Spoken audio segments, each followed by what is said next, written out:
A dome of magic circles surrounded the girl, and the main hero stood outside releasing his own magic to save her, and at that moment he could not understand why this was happening.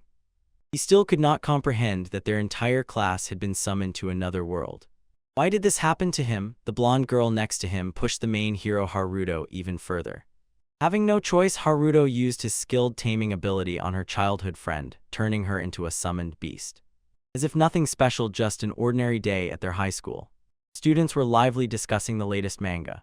Student Haruto Tsutsui overheard spoilers they were talking about and irritated at Yohei Nanbu, the most popular in their class, because he was completely tactless. The short-haired girl called Yohei caught his attention and asked about the manga he was reading. Here is Megumi together with her friend Mina. Yohei turned to them and forcefully asked when they would finally hang out with him. Megumi laughed awkwardly. The basketball club already kept him very busy, as he was a first-year wunderkind and still a regular player. Suddenly, Mina handed Haruto an envelope and asked him to deliver it to her mother. Yohei looked at them confusedly and asked what their relationship was. Megumi blurted out that they were childhood friends. Mina tried to stop her, but it had already been said.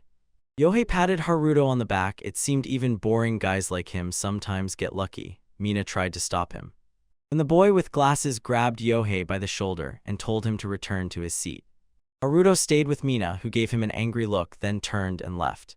He noticed this when a classmate behind made a remark that it was awkward for them to look like childhood friends. It was Karen. She was smirking. If she had such a beautiful childhood friend like Mina, she would probably be nervous. Haruto looked at her angrily and complained that she had abandoned him. Karen just laughed. Did he really think she could attract Yohei? He understands, right? After all, they both handle such things poorly. Haruto sighed and reluctantly agreed, but when he remembered Karen's words, he wondered, was he really embarrassed around Mina? After all, they used to get along so well. As she walked away, Mina looked back and seeing Haruto and Karen talking, pouted. She returned to her seat. Suddenly, the ground rumbled beneath their feet.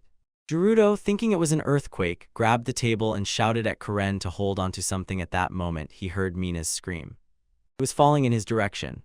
He caught her, but recognizing him, Mina blushed and ran away. Haruto, not knowing the real reason for her escape, was upset and began to doubt whether everything was really so bad, and Karen called him.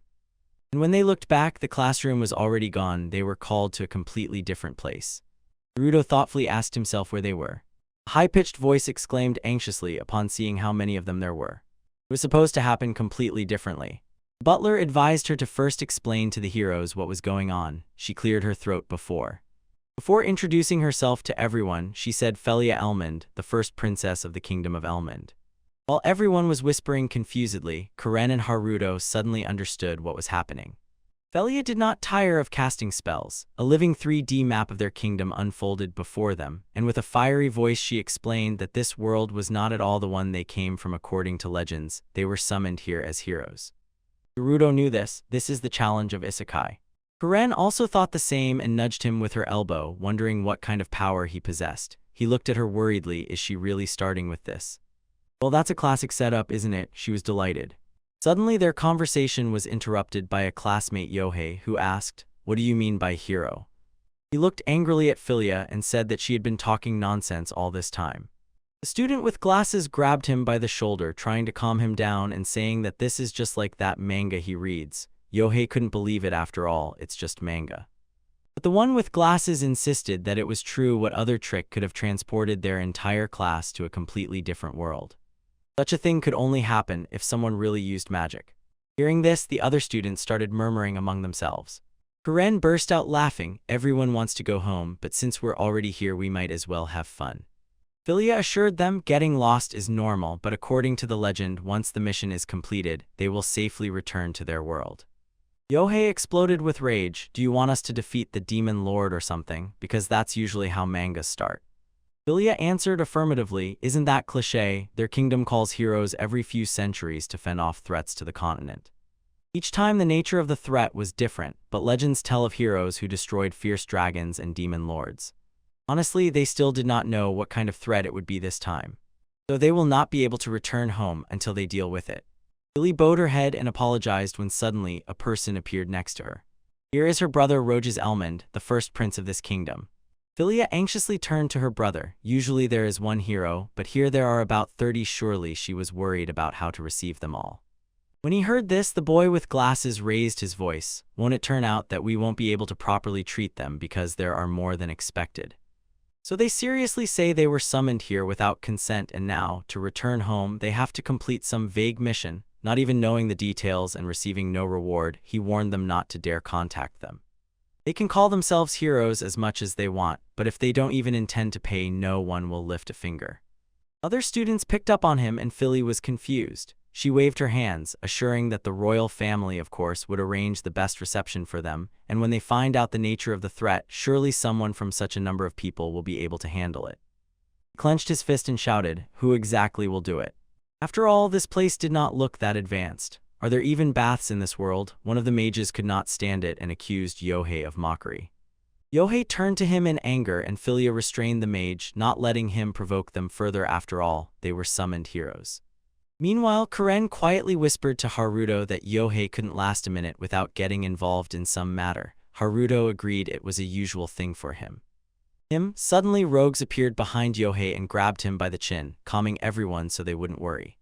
He promised to take care of their daily needs and personally handle the investigation of the threats. Then he turned to Yohei and asked if he was even listening, and Yohei grabbed Rogue's hand and, frightened, asked to be released. He scared him. Rogue smiled mockingly, repeated his question, and this time released the choking pressure. Yohei finally backed off, sat down on the floor.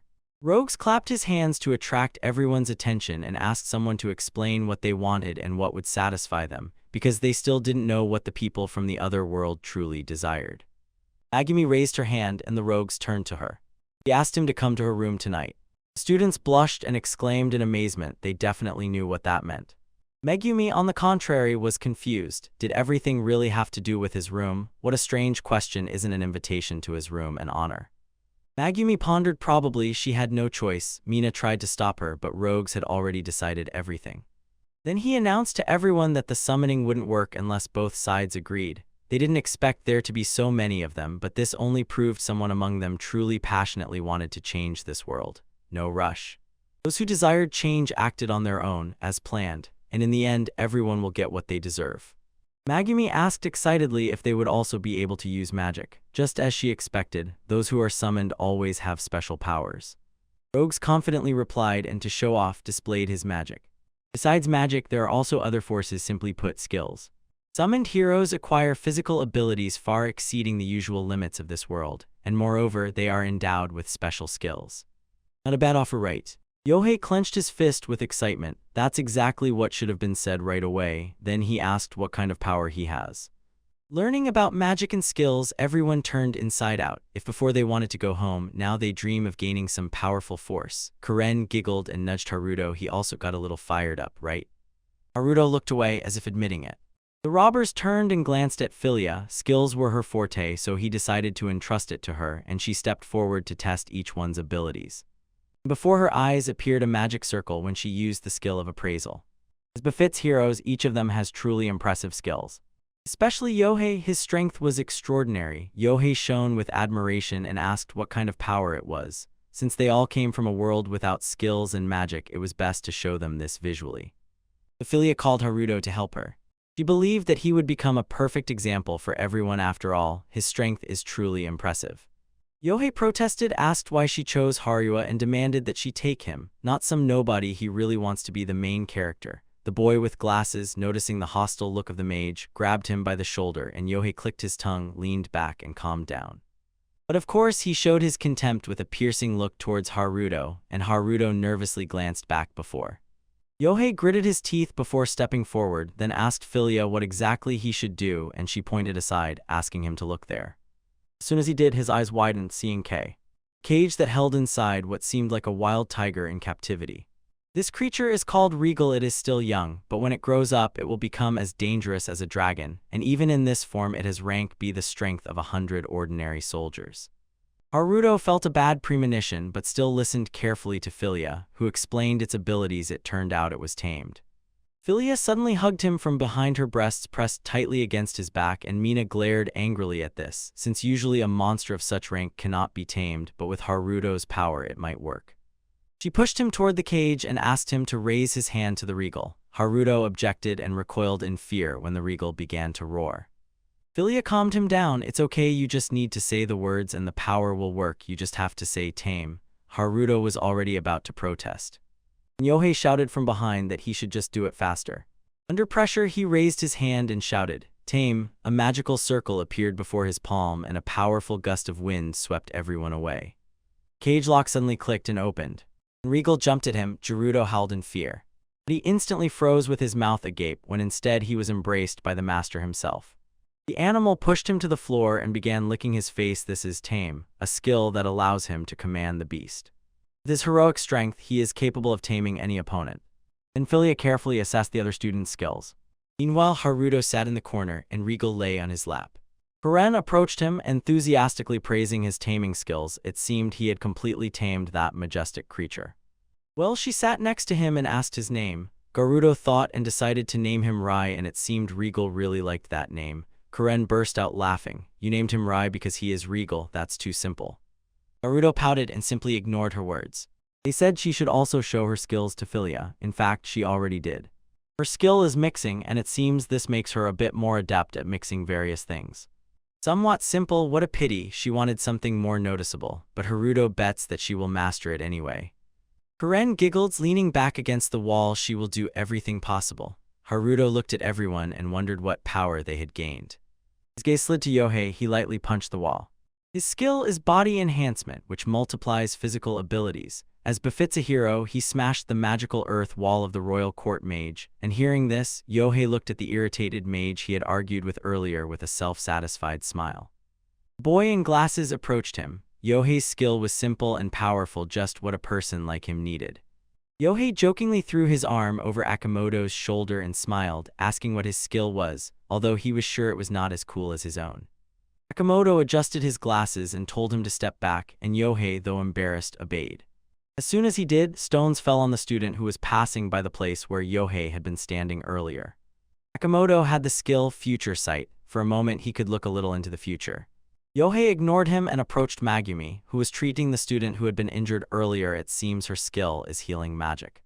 The branch evaluated Mina's skill, and it turned out to be magical enhancement. It multiplies magical abilities several times and is not inferior to Yohei's physical enhancement. Karen noticed the commotion around Mina and told Haruto about it. She is his childhood friend, isn't she? Haruto only replied that it was none of his business. And that childhood friend is already an old story. She now avoids him. To test Mina's skills, they set up a target she could hit, but she was nervous. She had never used magic before. Alright, Philia apologized and explained step by step how to do it. First, she needed to imagine fire and pour that image into her mana. Elise, Philia demonstrated hitting the target. This is how magic is usually used, but it looked far from simple. Karen, who was watching with Haruto, whispered that Philia was a bit harsh, while Haruto thought she was just straightforward. That's how noble people are.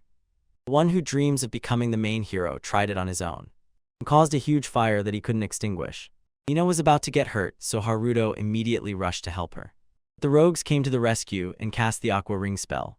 Put out the fire. He smiled and reassured, don't worry, I'm here, so even if Mina loses control, I'll handle it.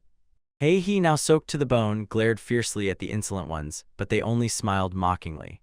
And then rogues turned to Mina and said, do as you wish, if something happens, I'll sort it out. Mina was about to protest. Yohei harshly pulled her and ordered her to do it. Why is bro arguing with everyone? Mina gritted her teeth when she felt Yohei's firm grip and she screamed. Her magic exploded, a dome of magical circles surrounded her, and Yohei flew away, as he deserved. Everyone watched anxiously, trying to understand what was happening. People ordered everyone to calm Mina down. That Belly and the mages obeyed him. Mina's power turned out to be too great. Eventually they were pushed back. If this continues, Mina will get hurt. Philia looked around and used her assessment skill. It seemed she was looking for someone. When she found Haruto, she asked him to use his skill and tame Mina. Everyone turned to him. They couldn't believe it was possible. Because it's basically brainwashing. This is madness, shouted Yohei, but Philia impatiently urged him on. If they didn't do it, magic would consume her and she would turn into a monster. But Haruto hesitated. He hesitated whether it was really okay to turn a person into a familiar while his thoughts overwhelmed him. Karen slapped him on the back so hard that he instantly returned to reality and told him that now was not the time to hesitate. Watching Mina slowly turn into a monster, Haruto stepped forward full of determination. He just had to repeat what he did with Rai, right? Easy. He stretched out his hands and activated the skill Taming. But under Mina's pressure, he retreated. It seemed he was about to be blown away. Ilya grabbed his hand to support him and begged, "Hold on a little longer." Haruto turned to Mina, who muttered his name and reached out her hand to him. Suddenly, he was transported back to the time when they were children. Mina was crying, apologizing, and saying it was her fault.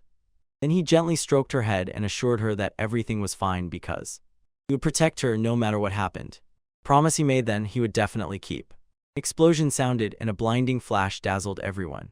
When everything calmed down and the magical circles shattered into pieces, Haruto found himself holding Mina in his arms. Ilya lightly touched Haruto's shoulder and said that everything succeeded. Mina's taming was complete.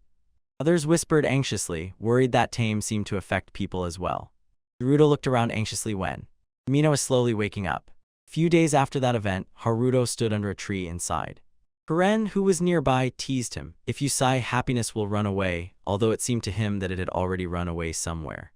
Aaron warned him that if he was serious, he could be stabbed, and Haruto sighed again, asking who would stab him. And indeed, everyone was already avoiding him and looking at him strangely. A few days after they were summoned, their days in another world turned out to be not difficult at all. In the morning, they absorbed knowledge, the country's history, the feats of past heroes, economy, and writing. During the day, they trained in light magic and combat and, as befits heroes, quickly mastered skills that surpassed even mages. Haruto sighed once more. Karen immediately noticed. At that moment, the girl was pushed back and she ended up right in front of them. But when she saw Haruto, she rushed away swiftly, screaming at the top of her lungs, as if everyone is constantly afraid that he will tame them. Well, this was to be expected if they found out that taming works on people. Haruto asked if Karen could stay close to him. She laughed. Without him, she would have no one to talk to. Her casual answer made him ask himself if she was afraid that he would tame her. And he turned to Mina, who was standing next to him. Noticing his gaze, Mina asked what was going on. Haruto simply turned away. Since he tamed her, she hasn't left his side for a moment. Probably this is the effect of taming. Unlike before, she is no longer wary around him. Because he captured the most beautiful girl in the class for himself, and the boys look at him sternly, even hostilely. According to Philia, they don't know how to cancel TAIM, but they will have to investigate how to do it. Haruto could only PSY. Mina looked at him with a determined gaze. This is her chance. Once she unconsciously lost the ability to communicate honestly, and she inherited this from her mom and dad. But now she could put all the blame on time and do whatever she wanted. She already reached out to take Haruto's hand. Karen suddenly exclaimed. Even she shuddered and jerked her hand back. She just remembered that she left the fermentation bed of Nuka untouched. Mina watched as Karen and Haruto, as always, talked, occasionally arguing. Karen is the girl who is always next to Haruto, and the very one she always envied. When Mina finally spoke to her, she seemed like a truly sweet girl, but precisely because of that, Mina could not allow herself to relax. She thought that Karen probably wears those thick glasses to not stand out, but she is quite attractive and probably hides her breasts too. No, she must not weaken too much. After all, her closeness is her special privilege. Though she definitely needs to seize this opportunity. Mina's eyes suddenly widened. She felt something and immediately warned Haruto. Just at that moment when she rushed, a strike flew toward him and almost hit him in the head. Yohei apologized. He did not look repentant at all. A confident smile played on his face, and he claimed that his magic just misfired. Akamoto, who was standing behind, told him to go twice right, twice up, twice down, down, left again, right, up, right, left, spin around, and then return. Yohei turned to him in surprise and was about to ask what he meant when Mina released a bunch of fire arrows toward him. Finally, he understood what Akamoto meant and dodged as he advised. Unfortunately, he survived, and the attacks thundered right behind his back. He gritted his teeth and threw an angry look at Mina. She used the same excuse he had used earlier. Sparks swirled everywhere in the air as they fiercely stared at each other. When Karen suddenly told them not to fight because of her, Haruto thought that maybe she was doing it not even for his sake. Although probably it was his fault. At that moment, the Raugs burst in and reminded them that heroes should not fight each other. Two women clung to him, and he asked them to understand each other. All the men got angry and shouted that he was just provoking a fight right now. Even Yohei got angry and threw an angry look at him. The bandits just smiled innocently. He was just greeting the girls, but if he gets into trouble because of this, he will gladly deal with him. But it was impossible. Just days ago, a few students challenged Rogues, and he crushed them all. Although Rogues was glad that everyone seemed to be getting stronger every day, Akamoto's vision of the future, which instantly cut through so many fiery arrows, and Yohei's body enhancement that allowed him to dodge them, were both truly impressive. He turned his gaze to Mina. It was clear she had fully mastered the skill of enhancing magic. Surely, this was thanks to Tame. Taming enhances both the tamer and the tamed. When Regal was tamed, the abilities of both increased, and by taming Mina, the power circulated among the three and strengthened them even more. The more Haruto tames, the more powerful he becomes. Karen screamed with delight, thinking she should be tamed too, and Haruto seemed to agree. Suddenly, bandits appeared between Haruto and Mina. He tried to tempt Mina, luring her to his room. She refused, saying his room was uninteresting to her. Rogues froze in shock and glanced at Haruto, who stood confused. He quietly stepped back, waved his hand, and whispered that she could come if she ever became interested. Haruto told Mina that she shouldn't have pushed rogues away so harshly, and she frowned, so he means that everything would be fine if she went with him. Haruto was already about to contradict her words, but she had already turned away, pouting. The next day, Philia announced in class that they were heading to the dungeon. He was convinced it was time for everyone to get some practical experience. Rauk said that in that dungeon there were exactly those monsters to test our skills and give proper rewards, so it was probably good to gain experience there.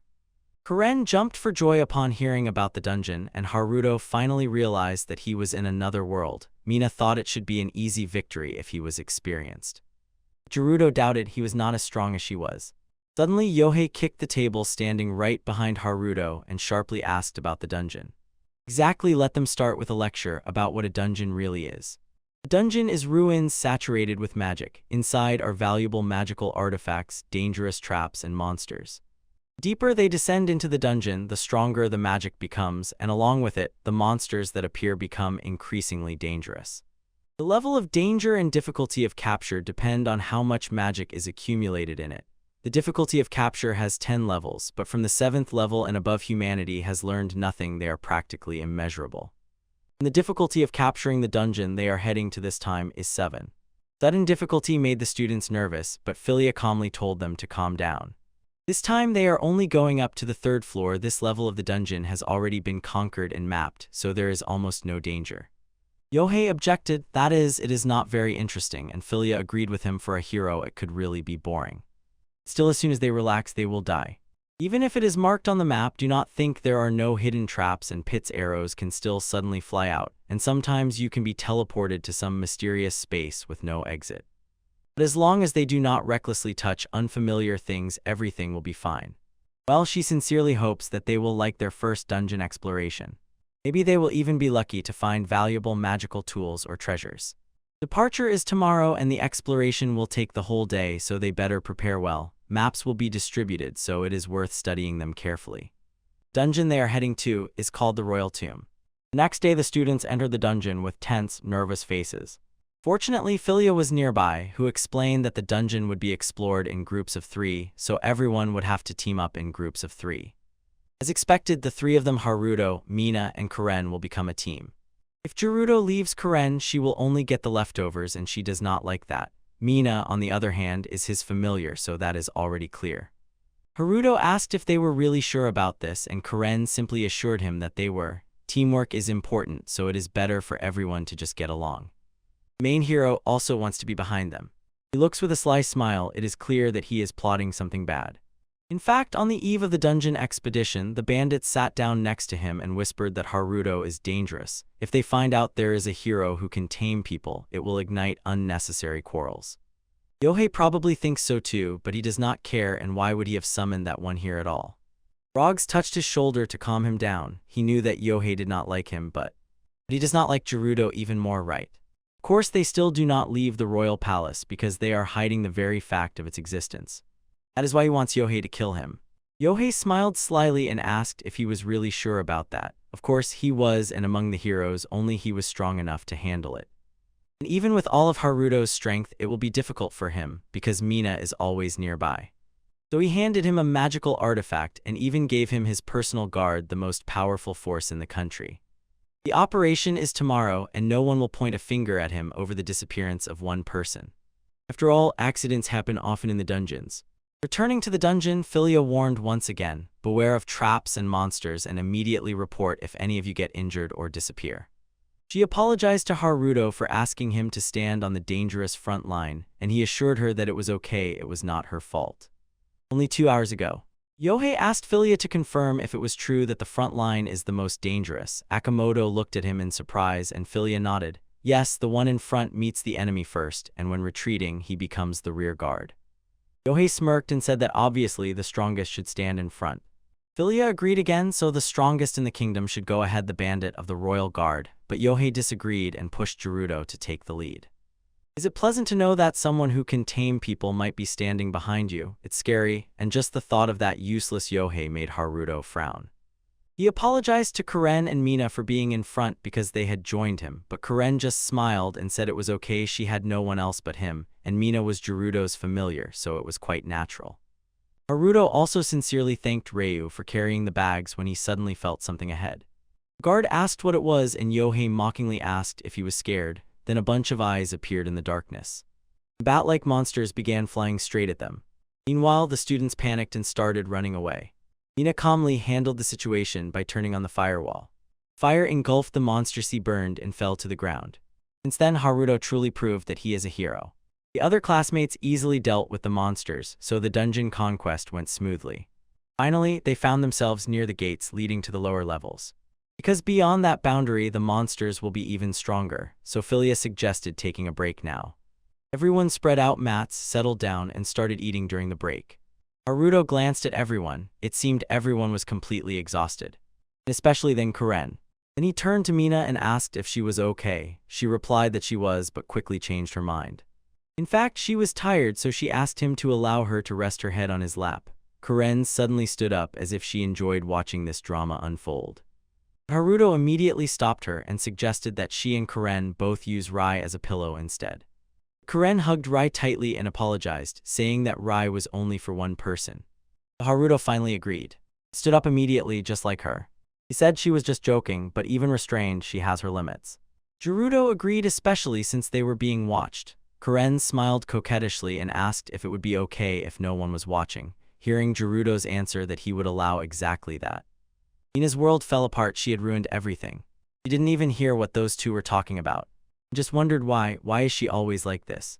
She came to when Haruto called her and asked if everything was all right. She turned away and assured him that everything was fine, but Haruto doubted she was pale. Hadn't she ever been locked in a storage room, so he thought that maybe she had trouble in dark, confined spaces. Mina smiled, happy that he remembered something from the distant past. Their moment was interrupted when Karen suddenly remembered that she had something cool. Ta-da, it's a mixed elixir. It restores both mind and body and also reduces physical damage. As soon as she noticed their skeptical looks, she glared angrily. But who wouldn't doubt? Last time she gave Haruto a bunch of failures. Just at that moment, Philia appeared behind Karen, evaluated the potion, and reassured them. Don't worry, it works exactly as I said. In a moment, the guard called her. Karen looked at her and felt envy for her ability to evaluate it, blended so wonderfully with alchemy. She returned to them and handed over the mixed potion. Well, alright, since she has their consent, drink up. Though they hesitated a little, they still drank it and they opened their eyes in shock. Not only did they recover, but they also felt more energy than usual. Karen giggled and thanked them for the compliment. Yohei watched them. Nearby stood the royal guard Rogsa, who asked to return the thing that Rogs had given him. Yohei pulled it out, the royal guard activated, and now they begin. The object in Yohei's hand suddenly shone and began to flicker, and he asked himself in surprise what it was. The royal guard informed him that it was a teleportation trap. The thing Philia talked about yesterday, that she was as if thrown into some mysterious space. Yohei asked the royal guard what was happening, and the guard reassured him he himself could throw it out before it worked. Yohei smiled slyly and threw it towards Haruto, who caught it. Yohei smiled sinisterly, looking at the teleport train. Grabbed Haruto's hand and stabbed with a knife, let him not be able to throw her. He sharply warned Karen and Mina to retreat. Back, but they clung to him even tighter. It was already too late, and Mina would never let him go alone. She was his familiar. Haruto clicked his tongue when suddenly countless hands jumped out of the teleportation trap and covered them like a dome. As it disappeared, the three also vanished. The teleportation trap fell to the ground with a dull thud. They were cut in half while Philia called them in panic. Haruto suddenly remembered the moment when he was talking to Karen, looking at Mina. But as soon as she caught his gaze, she turned away from him. Karen called out to him to get his attention, but he never looked at her till her voice resounded. He woke up. Mina was lying on him, and Karen was calling his name nearby. He suddenly sat up and looked around the room they found themselves in, trying to understand where were they. Karen did not even suspect. She also saw no way out. The trap had just teleported them. Magical energy in the air smelled of royal tombs. Perhaps they had been lowered to a lower level. Karen exhaled with relief. It seemed to her that they had been thrown into some mysterious dimension. He turned to her and noticed that her glasses had fallen off. Karen snorted mockingly at his indifferent reaction. He knew they were fake, so she did not need them. Karen blushed, surprised that he noticed. How strange she was hiding her beautiful face behind glasses. At that moment, Mina woke up and greeted Haruto. "Good morning." Both froze in surprise. It was very, very unusual for her. When she realized what she had done, she screamed in shame and ran away. Haruto sighed with relief. She looked fine, and perhaps thanks to Karen's potion, none of them had received serious injuries. Mina asked where they were, and Haruto explained that they were probably on a lower level of the royal tomb. Karen thought that if it was not too deep, someone might come to rescue them. But Haruto did not believe it. Mina asked what he meant. He insisted that at that moment, Yohei was smiling. And the commander of the royal guard was like that too. Both froze in surprise, and Mina asked why they had done that, and Haruto thought that the whole trap was probably set up by Yohei and the royal guard to get rid of him, and when he recalled everything again, it seemed somehow fake. Karen was still surprised. Such a thing could be expected from Yohei, but doesn't the royal guard report directly to the rogues? Haruto didn't want to believe it, but the rogues had to be behind it. Learning that Mina was terrified, was it because of her? Was it because she refused the scoundrels? Haruto grabbed her by the shoulders and assured her that it was not her fault. His ability to tame people makes others see a threat in him, and at that moment Mina noticed the wounds on his hand. She dropped to her knees and bandaged it, desperately asking what they should do now. Even if they manage to escape, they won't be able to return to the castle if the rogues turn against them. Haruto is the one who will go further, so if he just pretends to be dead, they both will be able to return. They both immediately rejected this idea. Then they could move to another country. He is so good at taming, maybe he will even open a zoo or something like that. Mina stood up and said she would join him and help with the zoo. Whatever happens, she does not leave him. She is his familiar, so she has every right to follow him, doesn't she? And Karen, if she returns alone, will be simply unhappy and lonely, and honestly, she would rather die here together with him. Haruto asked her not to say such ominous things, and he cannot deny this either. First, they need to get out of here, but no exit is visible, although at least they have food for a few days. Suddenly, Rai growled, and the monster burst in from the wall to attack Haruto, whom Rai covered with his body. A giant wolf-like monster. It fell to the ground and looked fiercely at them. Mina cast magic and suggested hitting the monster with it, but Haruto stopped her, saying he would handle it himself. He had long wanted to try this, and just at that moment the monster lunged forward with its mouth wide open. Haruto threw his skill into battle tame. A piercing wind rushed past them as the monster slyly smiled and pressed against Haruto, its tail wagging cheerfully. Incredible, he even tamed such a powerful creature. Actually, it was all thanks to Mina. The monster felt her powerful magic and didn't want to fight, so he managed to tame it. Karen was pleasantly surprised. Even she felt that everyone's strength had noticeably increased. After all, this monster is almost Mina's equal. She seems to be the strongest in the kingdom after the Rouge, so having something no weaker than her is a huge advantage, because the tamer becomes stronger thanks to the familiar's skills, and the familiar also grows stronger thanks to its tamer. Karen was jealous and dreamed of being tamed. Mina didn't want to share this privilege and quickly changed the subject, asking what Haruto would name the new familiar, which Haruto pondered when Karen said he reminded her of a golden retriever from her past. So Haruto decided to name him Rato. Karen considered this completely random. Apparently, the main heroes always have terrible taste in names. And it doesn't matter, Rato adores his new name. Haruto approached the hole in the wall that Rato had made and asked him to widen it a bit so it would be easier for them to crawl through. Well, Rato wind, probably asking for that is too much. Well, they'll probably crawl through it, probably. Suddenly Rato howled. The room trembled from it, and a bunch of monsters broke into the room through the floor and walls. They were all a pack of Rato, and apparently he was their alpha. Mina didn't want to believe it, but she felt that Haruto would tame them all, and it turned out she was right. He was just about to try it. He raised his hands, activated his ability, and tamed them all. Mina caught Haruto stumbled. He spent too much mana, and then noted that her power had also clearly increased. He is right now, it is much easier to handle her magic. Haruto stood up and walked around, sniffing and unsettling Mina. It seems he has mastered several new skills. Now he senses smells much more sharply. He even saw through walls. Probably the abilities of Raito and others affected him. Now exploring the dungeon will be much easier. When he turned around, he saw Mina hugging Karen, warning him not to peek, and even called him a pervert. She didn't mind that he sniffed and saw through walls, but if he dared to use these lewd abilities on Karen, he would be in big trouble. Haruto rejected the accusation. She misunderstood everything. He only sees it as a thermal image or something similar, and can turn it on and off. Karen calmed Mina down, saying she didn't mind, and apologized for accidentally saying her name. Mina thought it was normal because she also calls her by name. Karen then turned to Haruto and immediately filled with strength and skills. This is simply a growth cheat. It seems that in this world there are no experience points or level ups, so only Haruto and his familiars can become stronger. If familiars can have children, wouldn't their power multiply insanely? Mina blushed like a tomato because of this. Though Karen calmed her down, this is not at all what she thinks. Haruto, who was now standing by the wall, shouted to the two that the wall was thin, it could be broken through, and they could move on. They approached him and Mina, impatiently, asked where they should go now. Go up and return to the entrance, or rush down to the deepest level and try to conquer the dungeon. Karen unfolded the map and wondered if there was some mechanism connecting the deepest floor with the exit, but it was unmarked on the maps of the 7th level dungeon difficulty, so no one knew what danger lurked below. But since monsters like Raida were wandering around, it meant they were already deep below, so by distance it would be faster to go straight to the boss. But since there was no hurry, Karen suggested moving to the entrance.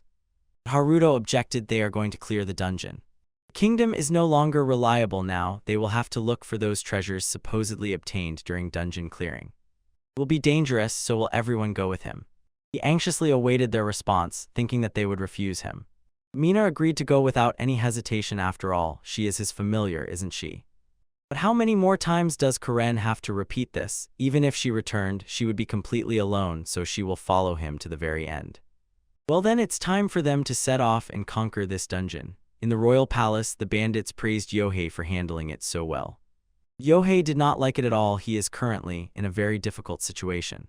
Because they got rid of Haruto and others, everyone looks at him as if he were some kind of murderer. Nakamoto, who was sitting silently, adjusted his glasses and finally realized what had happened on the day of the expedition. But why is he telling him this? Because he sets the tone in the class, and the rogues wanted him to support that pathetic contender for the role of the main hero. The hero who returned their freedoms to his classmates. After all, it was impossible to allow a dangerous hero who can restrain people to roam free. If Haruto is the reason they are kept in the royal palace, does that mean he is now letting them go? Nakamoto adjusted his glasses again, narrowed his eyes at those ruffians, and asked if it was part of the plan to drag Mina and others into this mess. Impossible. He could not have just called Karen simply one of the others. The roguey waved it off and said it didn't matter so. Because Minu was too impressed by taming and Karen didn't have any valuable skills at all, it was cold. His sister Felia was very upset that those three disappeared because Felia is a good girl. But the life of a hero who brings no benefit to the kingdom is worthless after all. They are foreigners. Akamoto's eyes widened. So if they don't want to end up like Haruto, they need to prove they are worth something, but he couldn't help but ask if Haruto and the others were really dead.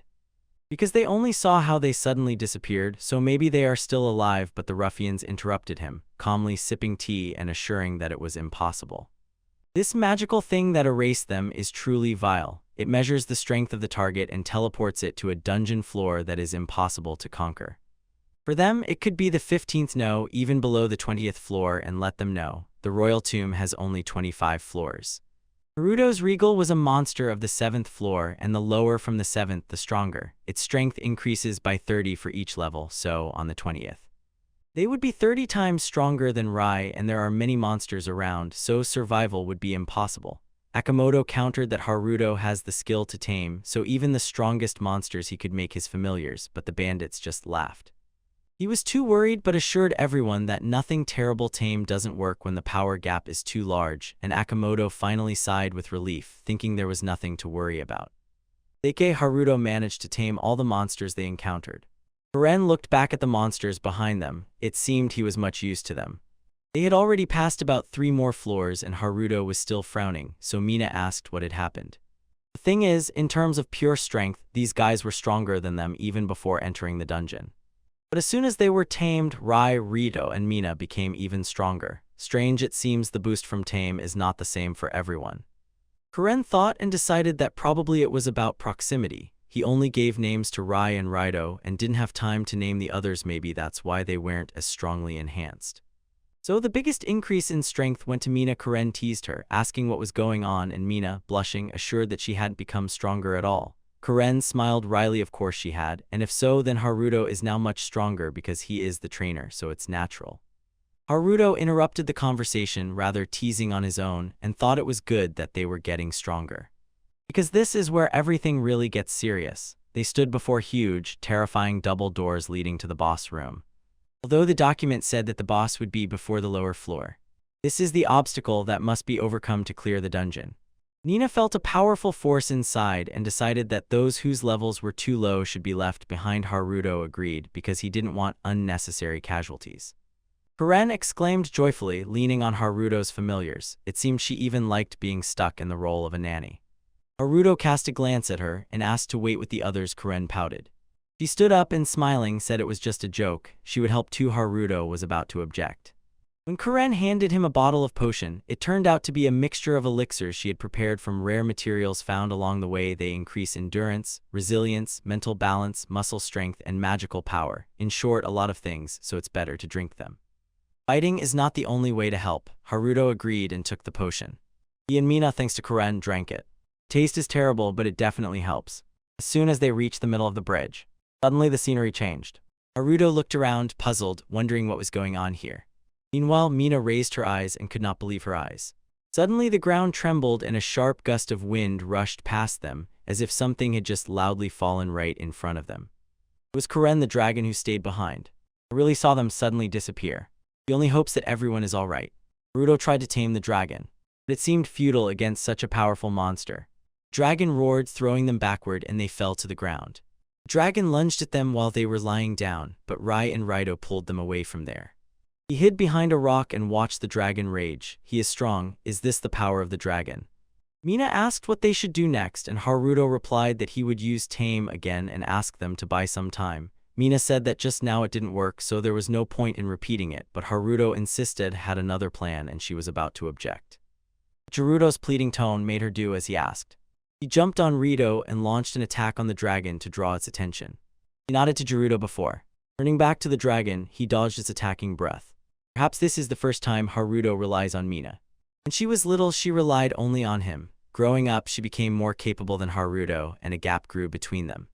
This is why she was so torn. She could not become stronger, and only one word, please, makes her capricious. She summoned a dragon worm with fiery scales and released it towards the dragon. Haruto lunged aside using his skill. Gilligan will try to tame the dragon.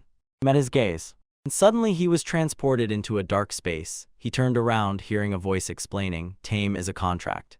If he cannot forcibly turn it into a familiar, he will do so by negotiating. Haruto swallowed, agreeing yes, exactly that. He felt it immediately from the first moment. Deep intellect and burning desire.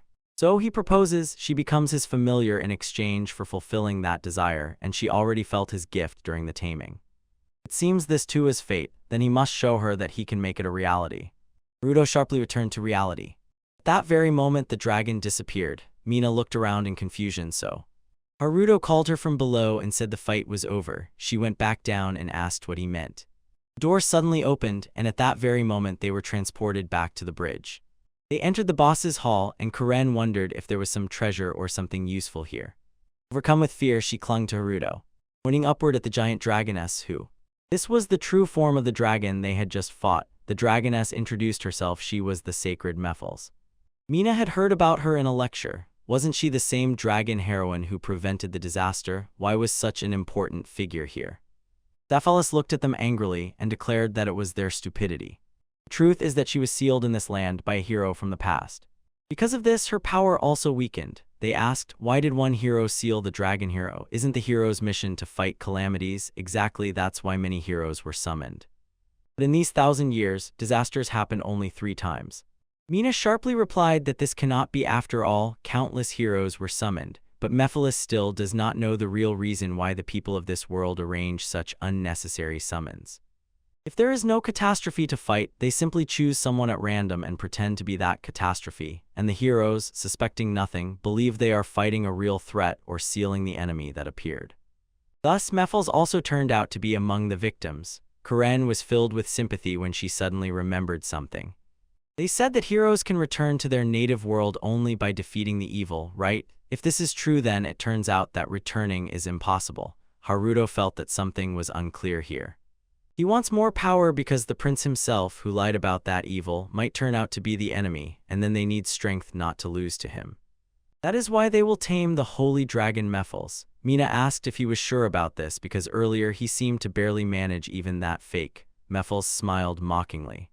It's all because she promised, I can if he removes her seal. Karen asked Haruto if he knows how to remove the seal. Actually, he did not know, but there is a chance that Mephilis can regain enough power to break the seal if he is tamed and made stronger. Mephilis prompting. Haruto used his taming skill, trying to make her his familiar. But in the end, he fainted. He came to only after Karen gave him a stimulant. Mephilis' power was too great it made him faint. Thanks to this, he probably gained incredible power. Indeed, Haruto feels incredible power. But he failed to fill Mephilis with enough power to break its seal. Haruto apologized and Mephilis calmed him down. Everything is fine, there is still a chance. If he becomes stronger, her power will also grow. Isn't that how it works? So he needs to become stronger. Leave this place, go where it will be good. Rai is a dungeon where powerful monsters gather. It will become a true source of power. But Rai is a 9 in difficulty. Deep inside is sealed a 200-year-old catastrophe goo. If she remembers correctly, people rate dungeons from 1 to 10.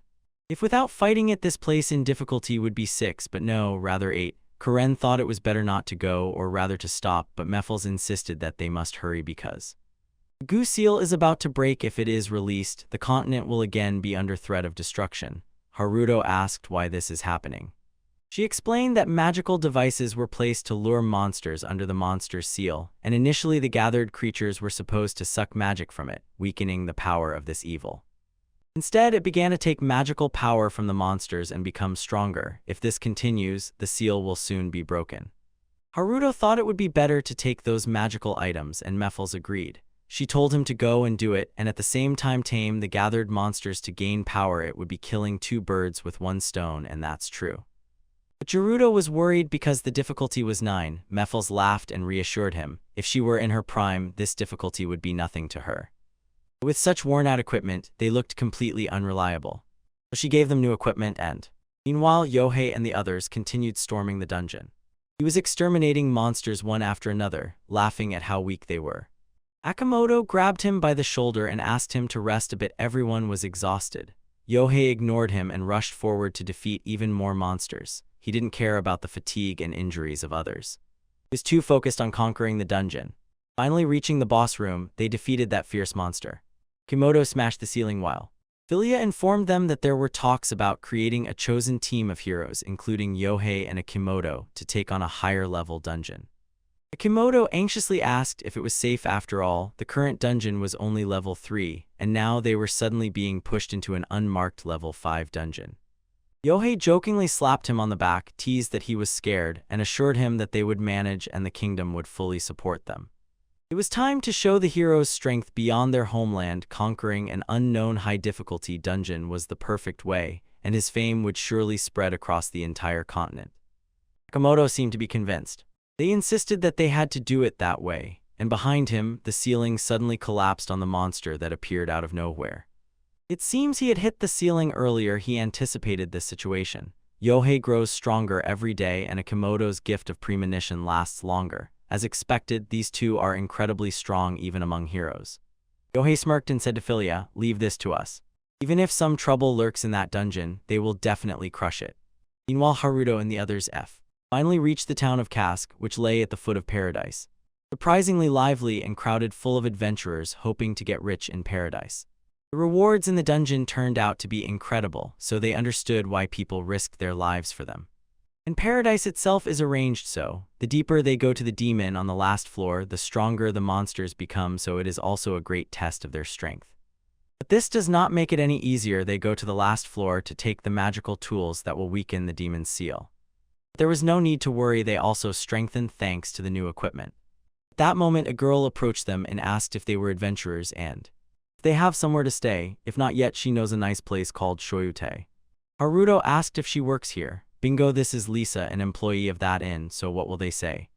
She will also add a bit of service. Mina blushed at the very word. Her thoughts immediately became dirty. Lisa explained that it was about an extra dish for dinner, and Haruto found it quite tempting.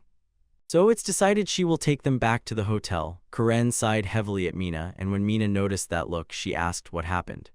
It lasted a long time, and Karen teased her for being a bit puritanical, making Mina blush with embarrassment. She assured that it was a misunderstanding, but Karen did not believe her. Lisa shouted for the two to hurry, so Karen jumped to them, leaving behind Mina, who still cannot believe she was called a prude. When they reached the ends, they almost fell into shock when they saw that only one room was free. The owner apologized all other rooms were already occupied, so Lisa thought it was not a problem to share one room. After all, they were all from the same group, and she recalled Karen's words said earlier. Mina shouted that she would never agree to that. No way, absolutely not. Then she turned away and suggested they go eat, and Haruto froze, not understanding what had happened to her. They still followed her. They sat at the table and looked with admiration at the plates of food served before them. They began to dig. Tears began to roll from their eyes as they enjoyed this taste. This surprised Lisa and the other innkeeper. She asked what was going on, and Haruto replied that it was because they were so good. Lately, they only had dry, tasteless bread that doesn't spoil, and that was its only advantage, but Karen still found it tasty. No wonder it was crowded. Lisa thanked them and explained that it was because the city had come alive. After all, heroes and several members of the royal family are already on their way. The whole country is buzzing about them. Everyone wants to catch a glimpse. They say they cleared an unexplored shadow dungeon and now, on a wave of success, can take on paradise. Returning to the room, the three wondered what to do. They argued whether it was worth leaving the city now, but Haruto thought it was not the best idea. It seemed there were still a few days before their arrival, so they needed to make the most of that time. Mina agreed they still want to tame monsters and paradise to become stronger, and they still need to get deep inside a magical item that weakens the demon's seal. Karen suggested giving this to the heroes, but Haruto was not sure if the royals even knew about that magical item. Even the townspeople seemed unaware that a demon was sealed in paradise. What scares Mina the most is not the demon itself, but the thought that someone halfway might provoke it, and such a person exists, the one who dreams of being the main hero, Yohei. Moreover, the difficulty is immediately level 9, so they might not even reach the deepest floor. But the most important thing, isn't it time for them to think about how they are going to sleep at all? We wanted to change the subject. Mina anxiously asked how Rai and the others were doing. Haruto closed his eyes and connected with his familiars. They were waiting in the nearby forest, and it seemed without any problems. After all, they had once slept in dungeons that were even more dangerous than forests. Karen asked if he could understand what they were doing now, and Haruto explained that he somehow sensed whether they were safe, probably part of the tamer's powers, for which parents all over the world would kill. Wait, that's not the point. Karen suddenly stood up, slammed the table, and asked in a confused voice what they would do now. There were 3 of them, but only 2 beds. Haruto thought that she and Mina could use them, and he would just sleep on the floor. Both immediately refused because he, as the heart of their team, needed proper rest. He had slept in worse conditions in dungeons, so this floor was nothing. But with these 2, he could not win the argument. Karen said she would sleep on the floor. She usually rested during battle anyway, but Mina protested and insisted that she herself would lie on the floor because she was more resilient. Haruto raised his hand to speak. By that logic, he should be the one lying on the floor. The 2 immediately rejected his proposal, leaving him no choice. Karen insisted that Mina sleep on the bed. She was a familiar, and Mina finally agreed, but Karen still had to rest so she could handle delicate matters like mixing potions. If they just pushed the beds together, 3 could fit there. Although puzzled, Haruto still gave in and did what they wanted. It ended up in the middle of them. He asked if they could really fall asleep like that. Mina covered his mouth, confidently stating that they definitely could. Karen nervously giggled. It was quite tense, and she was almost sure they could hear her heartbeat. Honestly, they could. Haruto couldn't figure out if it was his or someone else's. Suddenly, Mina grabbed him by the sleeve. Someone grumbled that he was leaning in too much and making Karen feel awkward, but Karen laughed and assured her it was fine. She was smaller, so it didn't bother her if Haruto got a little closer. When Mina said no, he understood what she meant right. Instead, Karen insisted that the space be used wisely, and her tone was teasing. Haruto gritted his teeth and thought, why damn it was he caught in the middle? He blamed everything on his skills in rock, paper, scissors. 3 woke up with flushed cheeks. Before stepping into the forest, Karen looked around. Haruto, wondering where Rai and the others were, called them. They were supposed to appear very soon. Karen asked what he meant, and he explained that if he called them in his thoughts they would respond, but if they were too far away it wouldn't reach. Karen was impressed and asked if he could even hear the thoughts of his familiars, which worried Mina. She sighed with relief when Haruto said he couldn't, at least not that well. Soon his familiars appeared, but among them were all sorts of monsters. Rai jumped up and threw himself into Haruto's arms, who froze in amazement when he saw that numerous monsters responded to his call. It seems forest monsters want to become stronger through taming. Karen was surprised that they agreed to Haruto as their master. Apparently, they just care about their own safety because this area attracts a bunch of adventurers looking for healing herbs. Doesn't he have to do something at last? If such a horde appears, the city will definitely send a tamer squad. She is right. Haruto raised his hand and used his taming skill on them. It took a long time after all, there were so many of them. When it was all over, Haruto felt incredibly exhausted. Karen turned to the monster in confusion. It seems one more remained. It was a white little dragon. She didn't even know dragons could be so tiny, and it was so cute. Haruto activated his skill on the dragon, and a sudden surge of power overwhelmed him and Mina. It seems it was the most promising of all the monsters he tamed today. Though tiny, still a dragon, Karen advised giving it a name, and Haruto decided it was a great idea. He named it Lulu. Dragon bowed low, and a pair of wings grew on it. And then suddenly it bit into Haruto's hood. She flew up and he hung in her jaws. Haruto panicked and asked Lulu to lower him because it was dangerous, and the obedient dragon Lulu let him go. Haruto thought he was about to fall. But no, he found himself in the air and, captivated by the view, looked at the city from above. And he suddenly felt as if he was being torn in half. This isn't intended to kill. It comes straight from paradise. The three headed to the guild. They needed to register as adventurers to enter the dungeon. They say that heroes supported by the kingdom do not need to register. Mina was worried that registration might expose them to the kingdom, but since the guild is said to operate separately from the kingdom, everything would probably be fine. Moreover, details about the heroes also seem not to be disclosed. They absolutely had to attend that guild lecture, otherwise they would become fugitives again, this time for illegal entry into the dungeon. Haruto urged them on. The demon's seal could break at any moment. An old woman behind the counter registered them as adventurers and handed them guild cards. In fact, it was very simple. They just filled out a few papers. Karen sincerely thought they would have to take some test or something similar. The old lady assured that there was no need. She felt a huge aura emanating from Mina and Haruto.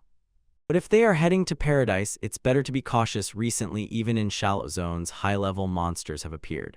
It seems Haruto was right. They need to hurry and return that magical enchanted item, and the old woman advised asking the informant if they want to learn more about paradise. The three of them listened carefully and found the old man, who asked for 3 copper coins as payment for the information. He is not a philanthropist, you know. He definitely doesn't give information for free. After receiving the money, he smiled and asked, "A map of paradise or information about monsters?" No, they actually wanted to learn about the deeper levels. If so, they would have to pay a bit more, so Haruto took out a gold coin. The old man stopped and advised him not to flaunt gold coins. Well, they didn't look like those whom an ordinary adventurer could easily overpower, but better safe than sorry. He apologized, said he had no information about the deeper areas because no one had reached there yet. If they managed to break through, they should return and sell him that information. He would pay well for it. In the end, they didn't get any concrete information. At least they have a map of the cleared areas. That's something. Karen asked if they were going straight to paradise. Honestly, after that morning's mass mana taming, Haruto was almost at 0. If they are going, he wants to be in full form, so maybe it's better to wait until tomorrow. Karen suggested taking a little walk around the city. They ended up in another world. They need to make lots of fun memories here. Haruto and Mina exchanged glances and, smiling, agreed. They studied the shops they passed through, looking, examining things. They teased each other here and there. They tried on new clothes. They bought quite a few things that interested them. Karen was delighted with the purchase and eagerly awaited their return to the tavern to prepare truly quality potions, while Haruto wondered if they might taste better. And Karen had just replied that it might work if he continued to tame them like that. As they passed by the corner, they noticed a poster about hot springs and immediately decided to go there. Karen's eyes sparkled with excitement. It was her first time in an open-air bath, and Mina felt the same. While the girls splashed around happily, Haruto found himself in the men's bath surrounded by men who eagerly asked where he was from, as they had never seen anyone like him before. When you expect to see cute girls in the hot springs, but instead men come up to you and hit on you. In the kingdom of Elmond, Rog's father, King Hills, proudly praised him for conquering the Shadow Dungeon. Bandits fell to their knees and assured that it was all thanks to the heroes, whose powers definitely belonged to the strongest on the continent. Alright, we need to reward the 3 heroes of the Shadow Raid team, Yohei, Akamoto, and Magumi. Now they will see what this disaster will lead to. If the King Hill's side holds heroes here without knowing the nature of the calamity, other nations might accuse them of military buildup. The rogues calmed him down. Don't worry, he has already investigated this. This time the disaster is a demon ogre. The seal that held it for 200 years is starting to crack. His confession made the other aristocrats hold their breath in shock. King Hills asked if it was true, and rogues firmly replied, yes. But the location of the demonic ogre seal must remain unknown after all. The heroes died fighting it. The rogues assured him they already had a reliable lead. That's great, but King Hills warned him to be careful. Disaster is approaching, and he is too prone to haste. Rogues respectfully agreed, but he was already mentally scolding his father for excessive timidity. He turned sharply, ready to immediately gather their forces and set out to conquer the demon ogre, but before he could take a step, his father stopped him. Strange that he intended to break the seal and conquer it. No, that can't be. He was only supposed to strengthen it. Rogues clicked their tongues and explained that heroes can't be summoned so often, so they must strike while they still have strength. King Hills was about to protest, but the rogues sharply interrupted him, sealing it is impossible at all. To reseal calamity again, they need the power of a hero with a holy attribute. Megumi cannot use her powers at all right now. When King Hills asked what was going on, the rogues pushed Felia to answer because they knew. The Shadow Raid team numbered 80 people, including heroes and the castle elite. And only 55 of them returned. Megumi could heal, so she blamed herself for the death of the team members, and it affected her both physically and mentally. This made King Hill's Sai heroes are so fragile. At that moment, a person entered the throne room and explained that they probably came from the peaceful world, and that was not necessarily bad. Here is Victor, the first Prince. King Hills saw him surprised and asked if he felt well. Victor replied that he actually felt well, so he thought, why not go to the meeting for a change? King Hills curiously asked him what he thought about the ogre demon. Vic also thought that they should only reinforce the seal. Rogues asked why, but instead of an answer, Vic gave him a look as if he knew something he shouldn't, then dropped a bomb, said that the ogre demon is sealed in paradise. King Hills was shocked and asked the rogues if it was true, to which he replied yes. The nobles were engulfed in chaos. Paradise ended up very close to the capital and the trading city of Kask. And meanwhile the rogues asked Vic where he knew this from, to which he only replied that while the rogues were busy with politics, he at least gathered some information about this calamity. Vic knows the rogues admire the previous hero Raisel, but today's heroes are not at all like he was. It has been 50 years since he passed away.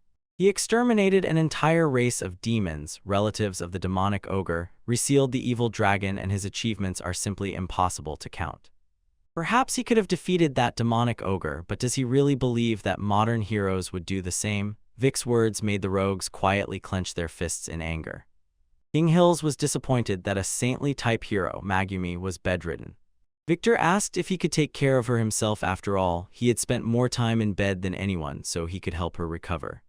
And the knights also sighed with relief upon hearing this. These people had no idea, and the rogues gritted their teeth in anger. His cowardly brother, who had renounced the right to the throne because of some illness, had now appeared. He looked at the nobles with a burning gaze and unexpectedly smiled at Victor. He needs strength to prove that he is worth something.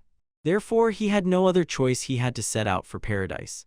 At the same time, Haruto sat by the window and Karen and Mina slept on the bed. Tomorrow they will set out for paradise.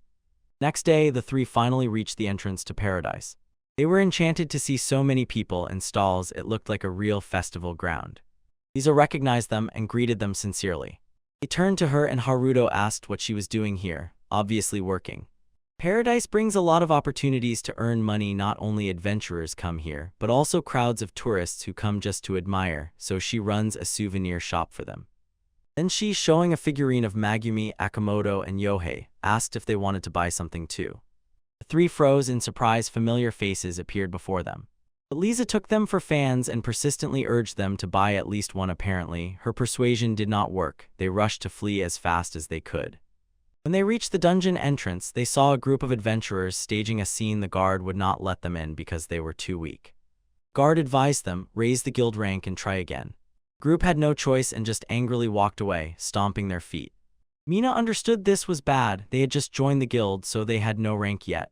Haruto was prepared for this and sent Rai and the others different ways into paradise. If it comes to this, they will do the same.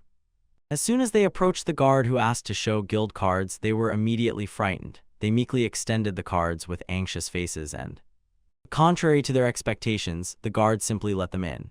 Haruto was confused and asked about this whole story with their rank. The guard explained that rank is just one of many indicators.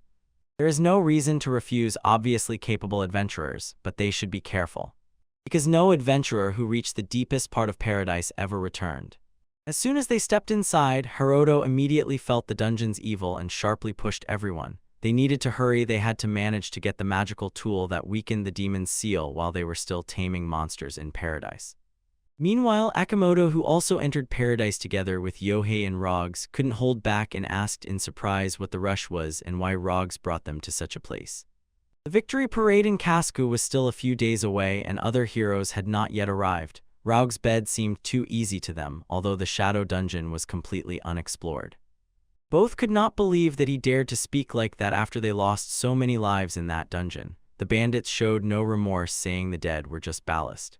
This time they are going with a small elite team to conquer Paradise, the highest difficulty dungeon, and since it has only one floor, they will pass it quickly. Perfect way to glorify their heroic name. Yohei exploded. Why damn it, do we have to take on another high-level dungeon now when clearing the shadow dungeon already made us famous? Rogs gritted his teeth and replied that a true hero does not stop at what has been achieved. In fact, a terrible disaster is sealed in Paradise. If they defeat the evil, they will be able to return to their native world. Isn't that what they want? Akimoto thought that in that case, it was necessary to prepare better and first strengthen the other heroes. He was right, but the Rouges want to make legends out of them. This time there are 27 heroes. If they all unite to defeat Calamity, only the squad called Heroes will be remembered. And he cannot come to terms with this. Only true heroes deserve to enter history. And they are capable of it. Akimoto was about to object, but the bandits interrupted him, reporting that Haruto and others ended up in Paradise, shocking both. It seems the royal guard sent to scout the barrel said he saw them, so they cleared the royal tomb. A real shock.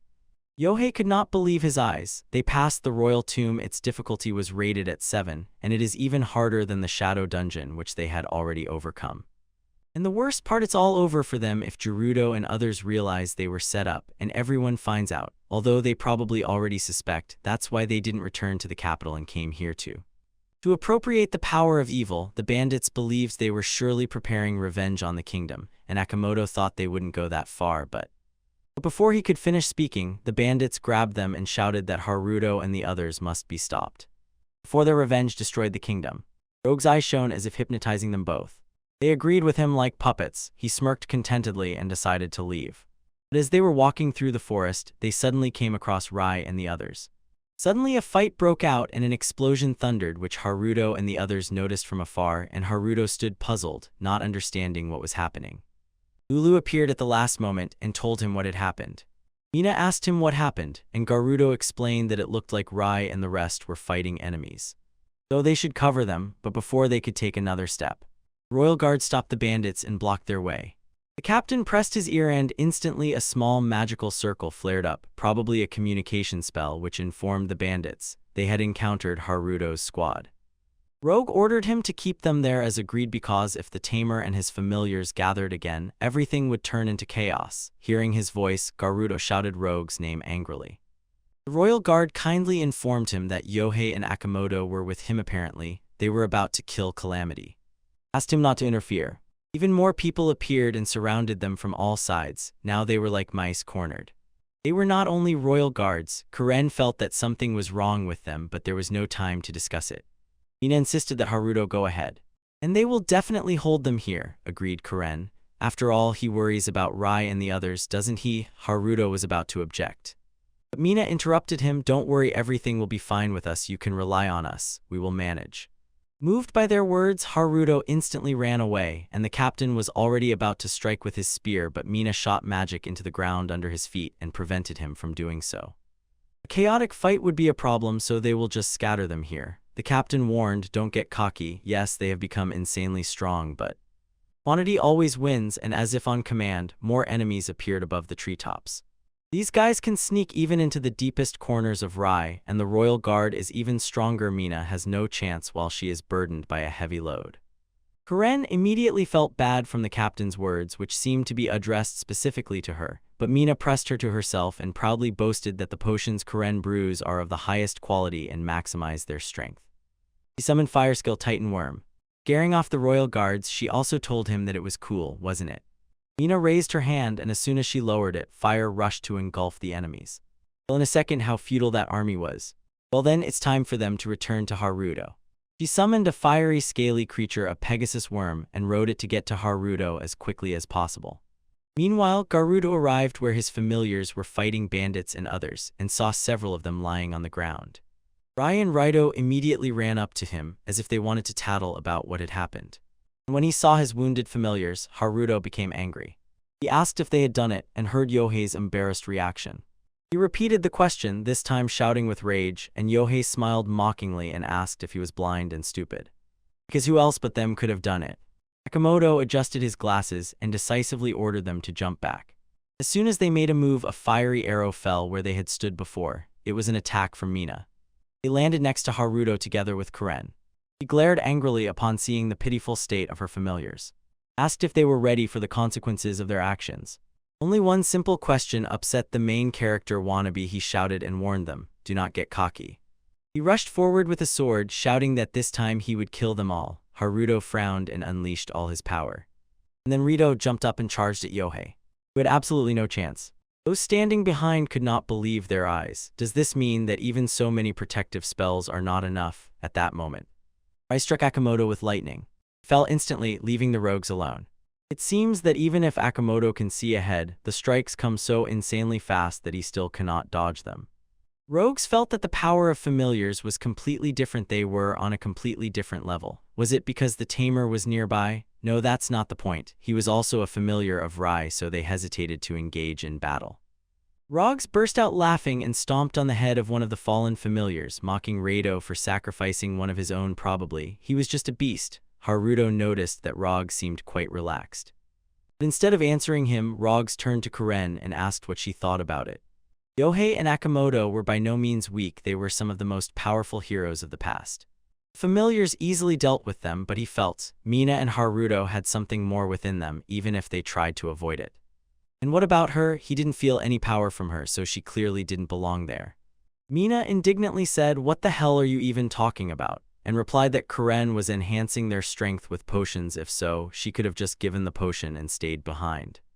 First of all, did they even need potions? They were strong enough as they were, so why did they use potions then?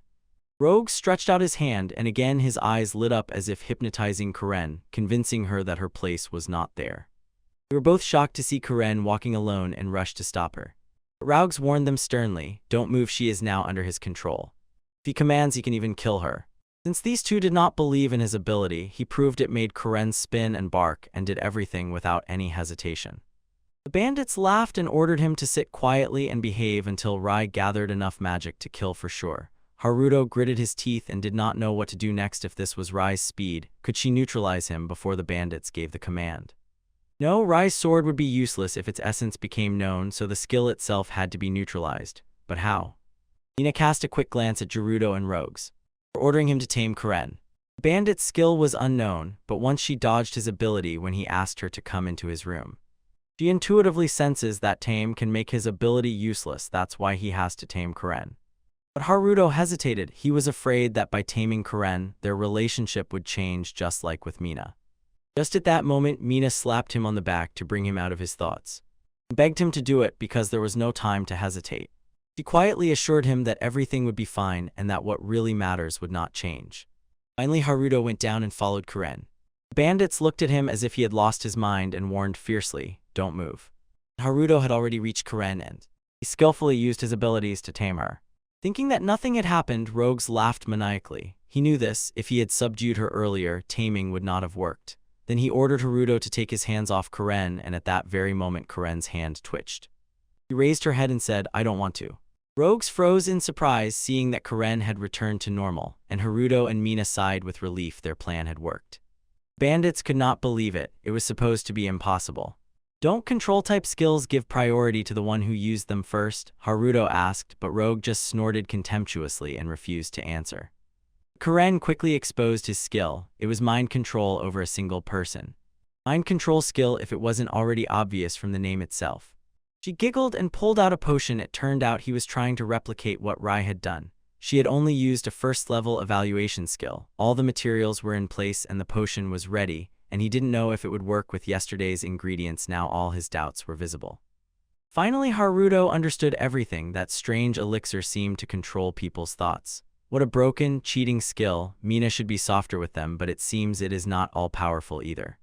To manipulate someone, tricksters need to grasp a crack in their heart. Karen apologized. Rogue's words threw her off track. She really was clearly weaker than the others. Mina asked in surprise what she was saying and said that she needed exactly her, to which Karen gladly agreed, feeling that tame gave her strength and now she could become a useful support. But Mina meant something completely different. Haruto intervened in the conversation and apologized. They are right. If he doesn't say it, it won't get through. Karen said she would stay with him. But he never really reciprocated. This time he will say that he has fun with her and that he would like her to stay with him forever. Karen blushed. Her cheeks flamed. She turned around questioningly as if she did not believe those words. She can't be with him forever. She has a personal life too, you know. Haruto explained that it was just a figure of speech. But his words did not reach Karen. She could not stop blushing. He was incredibly cool. Is this also the effect of taming? Yes, definitely the effect. Pretend until it works, probably. Have they already forgotten about the bandits? Because that son of a bitch accumulated so much magical power that he could kill them, and finally released it. But I probably worried in vain. Haruto just cut the attack in half as if it was nothing. Rogue froze, then fell to his knees. He can't believe he lost. He attacked at full power and his attack was so easily repelled. The difference in strength was too great. He needs more power. Haruto approached Rogues and firmly said that this is the end. And suddenly a black figure emerged between them. Everyone froze in shock, and also because of that suffocating aura emanating from him. Can't be, this boy is a demon. It opened its maw and released a wave. Darkness that enveloped the entire forest. And even outside where adventurers and tourists stood, they screamed in fear.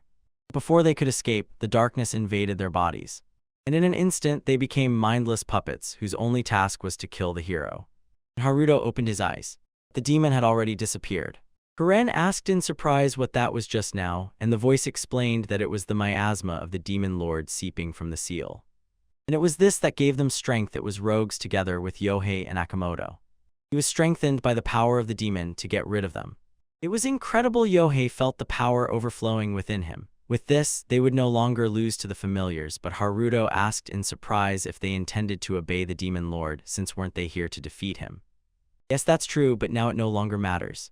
Rogues raised his hand, making. Others lifted into the sky, leaving him and Haruto alone.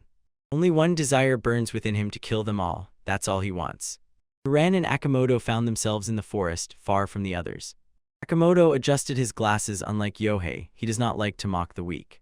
But right now he wanted to do it. Karen smiled slyly. Probably he didn't know this because he was asleep. And with Tame she became stronger. She released her magic, an ice arrow, and aimed at Akimoto. At the same time, in another part of the forest, Mina looked back, thinking she needed to quickly gather everyone, and Yohei rushed forward to attack her. She sharply ordered him to step back and released a titanium worm with fiery scales to trap Yohei. But he cut through her magic with a sword. Meanwhile, Akimoto caught the arrows Karen threw at him. They had no idea how strong they had become thanks to taming, but the power of the demon lord is a completely different level.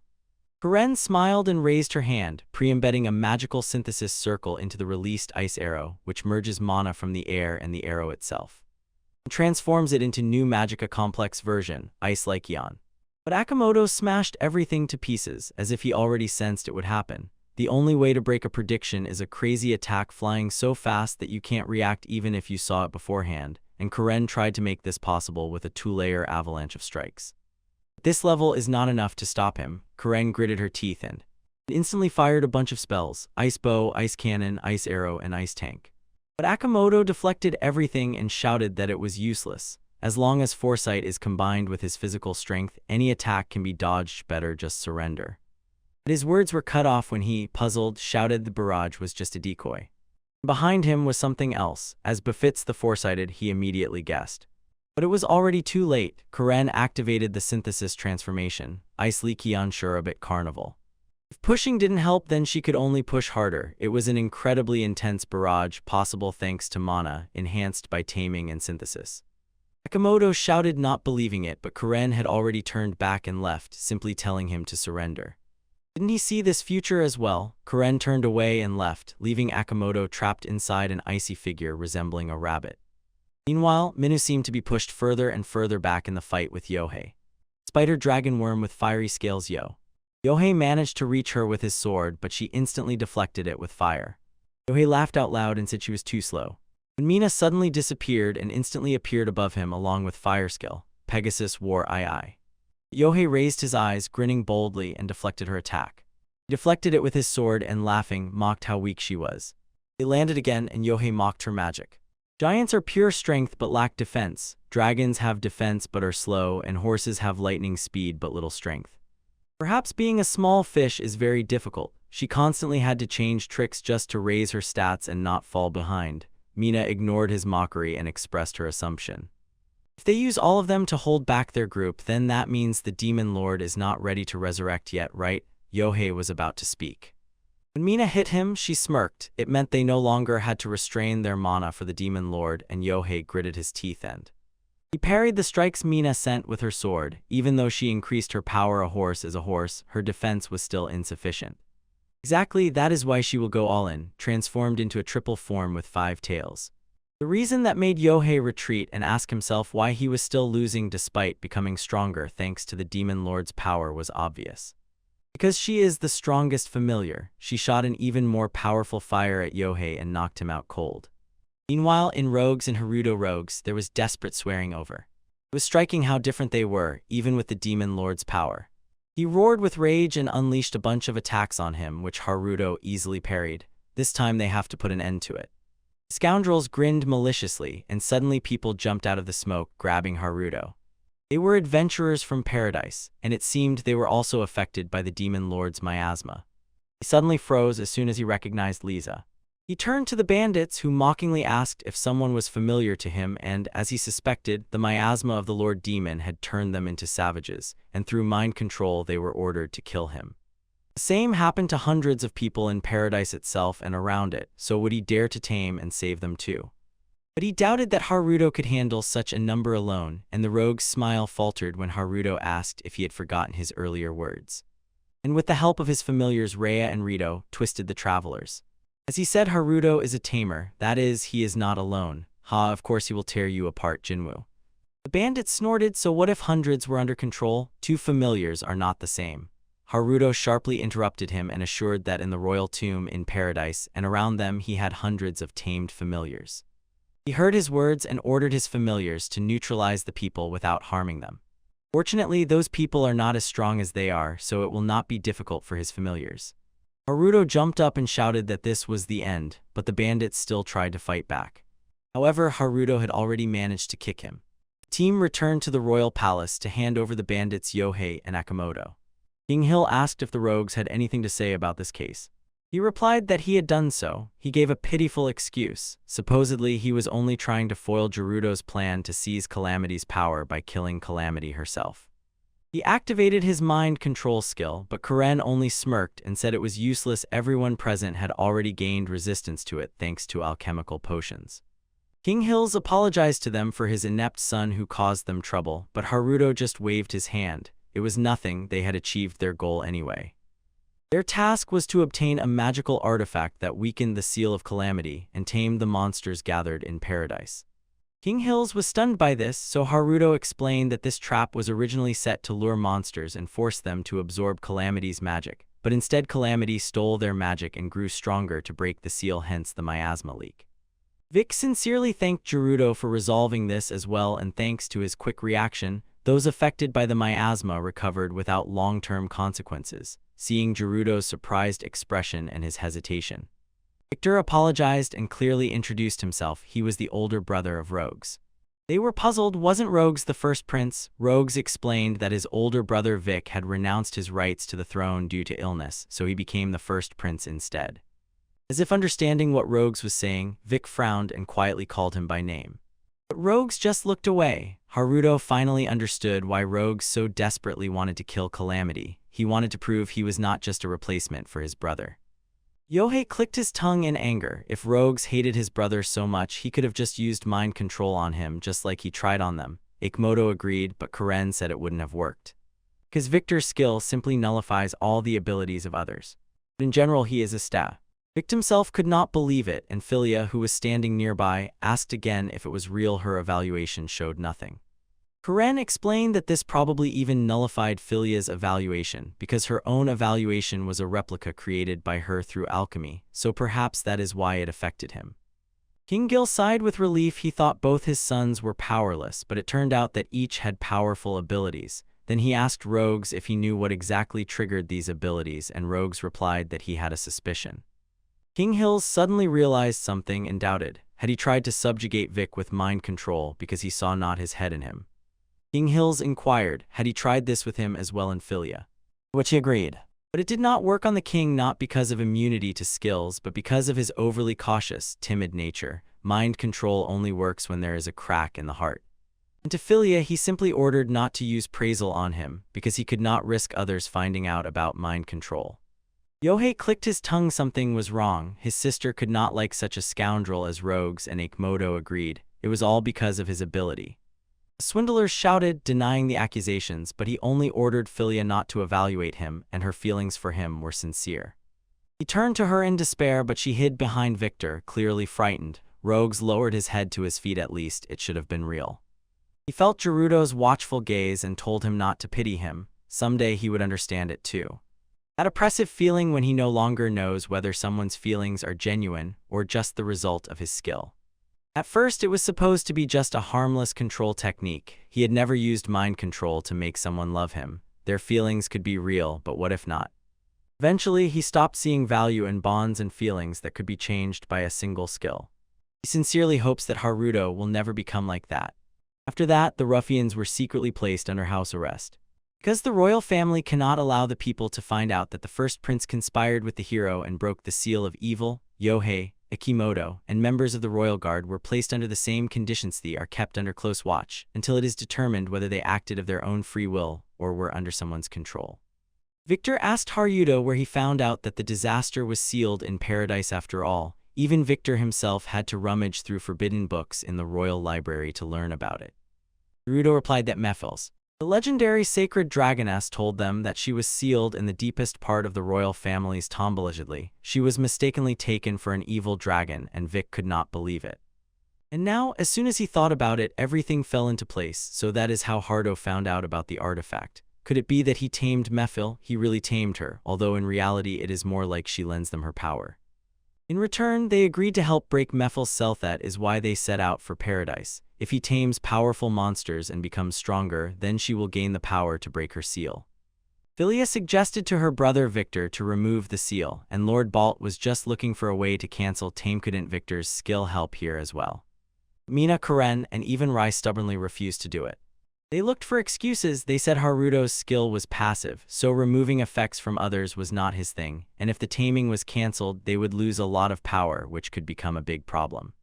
When they were leaving, they even asked Haruto if he was sure about this. He even refused the offer to stay in the castle because he had to think about his monsters. Mina and Karen would have had a better fate in the castle, but they still went with him. Rogue's words still troubled Gerudo, and Mina noticed it. But she claimed that returning to the castle now would just be awkward. And it's her decision. Why should he take Rogue's words so seriously? Agreed Karen. She had been with him even before he tamed her, remember? Yes, but Mina was different, and he was sure she would be fine in the castle, so why is she following him? She stepped closer. Isn't it obvious? It's because he likes her and nothing more. Gerudo blushed. Mina smiled slyly and made it clear that she liked this lifestyle. Then she turned away and teasingly asked what happened because his face turned red. Haruto exclaimed when he realized she was teasing him, and Mina laughed. And he thought he could control others. What arrogance that was. Haruto wondered if Mina was worried about him, but Karen objected. She thinks Mina just got scared halfway, which made her cheeks red and made her feel awkward. Haruto doesn't understand human hearts, but he knows one thing: he also loved this life, because who would refuse 2 cute girls and a bunch of animals? A week passed after the fight with the bandits. They returned to paradise together with Philia. With Mina's magic, they set about clearing the land, and she just sets the forest on fire, probably because she is simply burning with the idea of mastering the lands of the I territory, the very land that Haruto became lord of. Only 2 days ago, The Gerudo team was called back to the royal palace. Gerudo greeted Victor on his return as the first prince, and Victor sincerely thanked him, saying it was all thanks to Karen's potion, which allowed him to stay alert longer. Now that's real medicine. But with his return came a new problem. That's why he called him here. The root of the trouble is the fall of the rogues. No one officially announced either his fall or the reason, but rumors are spreading among the highest circles of the kingdom. It is almost an open secret. And here is his return as the first prince, sickly, weak, and by no means as powerful as the bandits. It seems some nobles have started behaving suspiciously, especially Duke Ayard, his uncle, who openly shows hostility. Prince's uncle, that meant he was the king's brother, and therefore he himself was from the royal family. Can you imagine? Not only the duke himself, but also his own son claims the throne. His name is Lois, and incredibly talented and adored by all, a flawless person, sometimes even more of a threat than Duke Ayard himself. Honestly, if it weren't for his uncle's involvement, Vic would have no problem giving up the throne, but it's not that simple. It would send a bad signal. Mina asked if he was requesting them to take care of his uncle or something like that, but Vic denied it and unfolded the map. His uncle's territory borders the forest where the Paradise Dungeon is hidden. Gerudo placed his familiars in that forest exactly. There are plenty of them there because it's the best place, and they even got permission from the town of Kask and the guild. Isn't that enough already? Victor explained. Even with permission, this place is often visited by adventurers, so some accident might happen. So he wants to transfer that land to Gerudo, making it his own territory, and develop the forest as a lord and build a town. Of course, they will fully support him. Gerudo narrowed his eyes at Vic and asked if he wanted them to be guards on Ayard's territory, to which Vic did not object and even added that if necessary he would like to have them as a military force. Haruto thought, does Vic really think he would just agree like that? Vic only smiled and said it would be unfair not to say so. And he says he has no authority, but when he says it so directly, refusal is impossible. Gerudo asked the two what to do, and the answer was always the same: they are familiars. Therefore, they will follow him no matter what happens. Eventually, he agreed. Sometimes you just have to grit your teeth and do it, you know. Soon a clearing appeared in the very heart of the forest, all because of Mina's magic. Karen noticed Gerudo's gloomy expression and asked what was wrong. He was simply doubting whether it was worth agreeing to the title of Lord. Everything seemed to indicate that they were just being used for political gain. Karen assured him that the kingdom would never just reject him after all. Even Princess Felia was sent to support him. And also, the permission for familiars to live on their own land gave him peace of mind, right? Haruto smiled agreeably and looked tenderly at his familiars. Their conversation was suddenly interrupted by someone's exclamation of admiration. It was a man with a scar on his face and an axe in his hands. He brought several strong guys to help clear the forest, but it seemed they were not needed. The hero's strength is truly incredible, Felia called Haruto, and he was introduced to architect Duran and his team of craftsmen reinforcements from the capital. The men greeted them like soldiers, and Gerudo only bowed in response. Duran laughed loudly and praised him for such modesty of a true lord. Felia urged everyone to get to work to give Haruto more lordly manners. Duran asked if those trees could be processed into building materials, but Mina replied gloomily that it was impossible, but it was okay. The very fact that they were cut down already helped. He turned to Haruto and asked that from now on the firewood be stored somewhere. Haruto agreed and allowed them to use that wasteland, after which Darren and his comrades began cutting down trees and carrying them there. Haruto and his familiars carried some chopped firewood and offered help, while Darren and his team looked at them stunned. He turned back to Felia and asked if they were needed at all. Felia just smiled and replied that real specialists were still needed in construction. Just at that moment, one of his men shouted. His hand was deeply cut. Doran approached him and advised, go to Kask and ask the doctor to stitch the wound. Karen suddenly appeared behind them and handed them a bottle of healing potion. It was homemade, but she insisted that they take it, and one of them poured the potion onto his wound, and they froze in shock when it miraculously healed. Even pharmacy remedies barely heal scratches. It's incredible. Darren heard that Lord Haruto commands a bunch of monsters like a real badass, but these two girls are not ordinary either. When Darren called them Haruto's wives, Karen froze, as did Haruto and Mina, who ran up hearing the scream. Mina blushed, and Haruto tried to explain that it was not so. Well, he is a nobleman, so he can have several wives. In any case, both of them were considered wives externally. Karen asked who would be the official wife, and Haruto and Mina turned to her in surprise. Karen waved her hand and said she was joking. She was fine being the second and third wife. Mina turned to Haruto with an angry expression and sharply asked if he was going to add anything else. Haruto stepped back, repeatedly denying and assuring that Karen was just saying something herself. He turned away embarrassed, then ran off saying that another reinforcement group from the capital should arrive soon, so they need to meet them. As soon as they arrived, Philia introduced them to the farmer. He was quite scary. "Why is he looking at us like that? And the other one looks like a court painter." Visit looked around in surprise. On the lands of II, nature looked completely untouched, and Line meanwhile promised to definitely properly record their heroic deeds. Haruto shook their hands and welcomed them to his territory. At first, they would start with assessing the soil suitable for farming. The land here was so untilled that plowing would be difficult. Mina, together with the monsters, offered help, and for soil analysis Karen and Philia could apply their skills in evaluation. As a token of gratitude, the guest handed Karen a rare herb that he had gathered himself. He was confident she would make better use of it through synthesis. "All right, let them go all in and invest everything in developing this plot." Haruto's familiars helped carry the chopped firewood together. Mina gladly helped plow the land. Meanwhile, Rito, along with his pack and Lulu, surrounded Lane, who had drawn them. Philia was pleasantly surprised by such an incredible speed of development, and Haruto smiled and said it was all thanks to them. They were simply wonderful. Yet Philia still asked if he was sure about that. She did not mean to ask for help from the castle at all. She dreamed of turning to her classmates. She had already brought this up in the castle before, but among them there was no one who spoke badly about him. She just thought that working together on the territory could heal even old grievances. Haruto assured her that everything was fine. Even without rogues, not everyone easily accepts him, a person who can tame not only monsters but also people. But in the class, neither he nor Karen had anyone they could call a friend. So they both did not regret it, but he was not sure about Mina. When they talked about it in the castle, he anxiously asked Mina if it suited her. She had a friend in her class. "Did you mean Megumi?" She reassured them that everything was fine, but she herself was worried. She heard that Magumi was shutting herself off for various reasons. But Magumi is strong, she will definitely recover, and the castle watches over her. And if she suddenly appeared just when everyone thought she was dead, it would only confuse everyone even more. So that's why everything is fine. In the castle, Magumi curled up on the floor, hugging her knees. There were dark bags under her eyes, and all her life had drained from her eyes. She remembered the time when they ran into a formidable boss. That event brought terrible losses, many dead and countless wounded. She desperately did everything possible to save the knight, who was barely holding on to life with a deep wound. But other soldiers approached her. She insisted that many others were still waiting for her help. But since almost everyone had survived a similar severe injury, they had to move from one person to another in a grim circle, and this heavy burden tore her heart with guilt.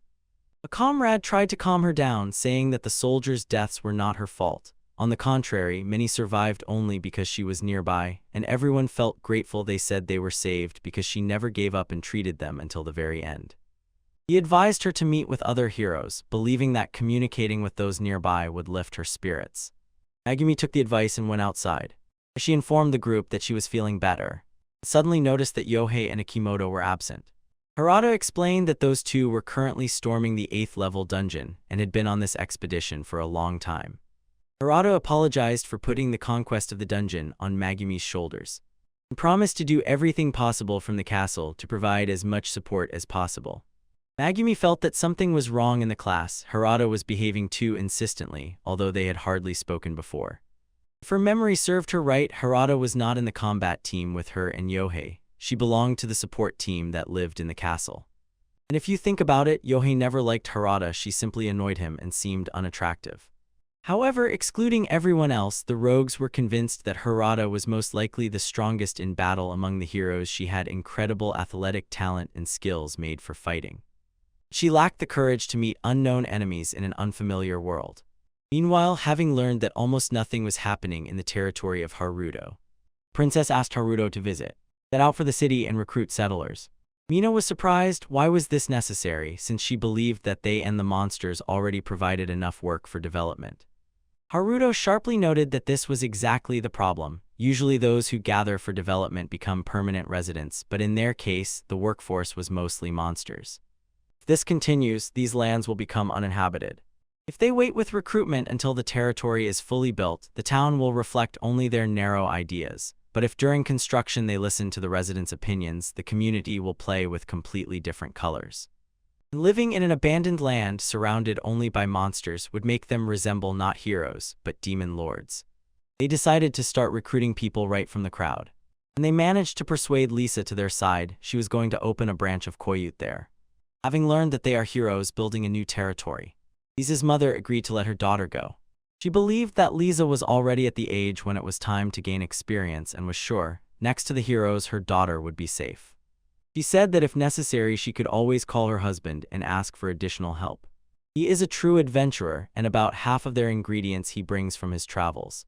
Hearing this, Haruto suggested asking the guild to also promote the recruitment announcement.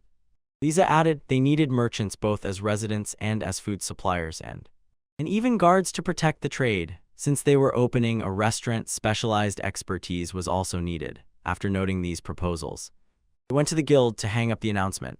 A few days passed. Rumors spread. They say they got land and anyone could move there immediately, and those who helped with development also had plenty of work. Seeing the fuss, really estimated their popularity. Haruto doubted whether it was really okay, worrying that they might be taking people from the town. The princess reassured him, everything is fine, the locals are unlikely to leave, and most of those who move are people who originally came to Kask for work. People came because of abnormal monster outbreaks and stayed here on business or to investigate. Recently, many found themselves out of work. Haruto thought it was his fault he tamed the monsters, but the princess disagreed. When there were fewer monsters, more people were saved because of it. Still, since they would have to move a bit, she suggested greeting the neighboring lords right away, noting that she had already contacted them in advance. They arrived at the state where Count Lemon warmly welcomed them. He shyly apologized to the princess for his belated greetings. He explained that he lost his head upon meeting the heroes. After the assistant whispered in his ear, she led everyone to the reception room. While the count and the princess were lively discussing the land and the harvest, Haruto noticed that they spent a lot of time too.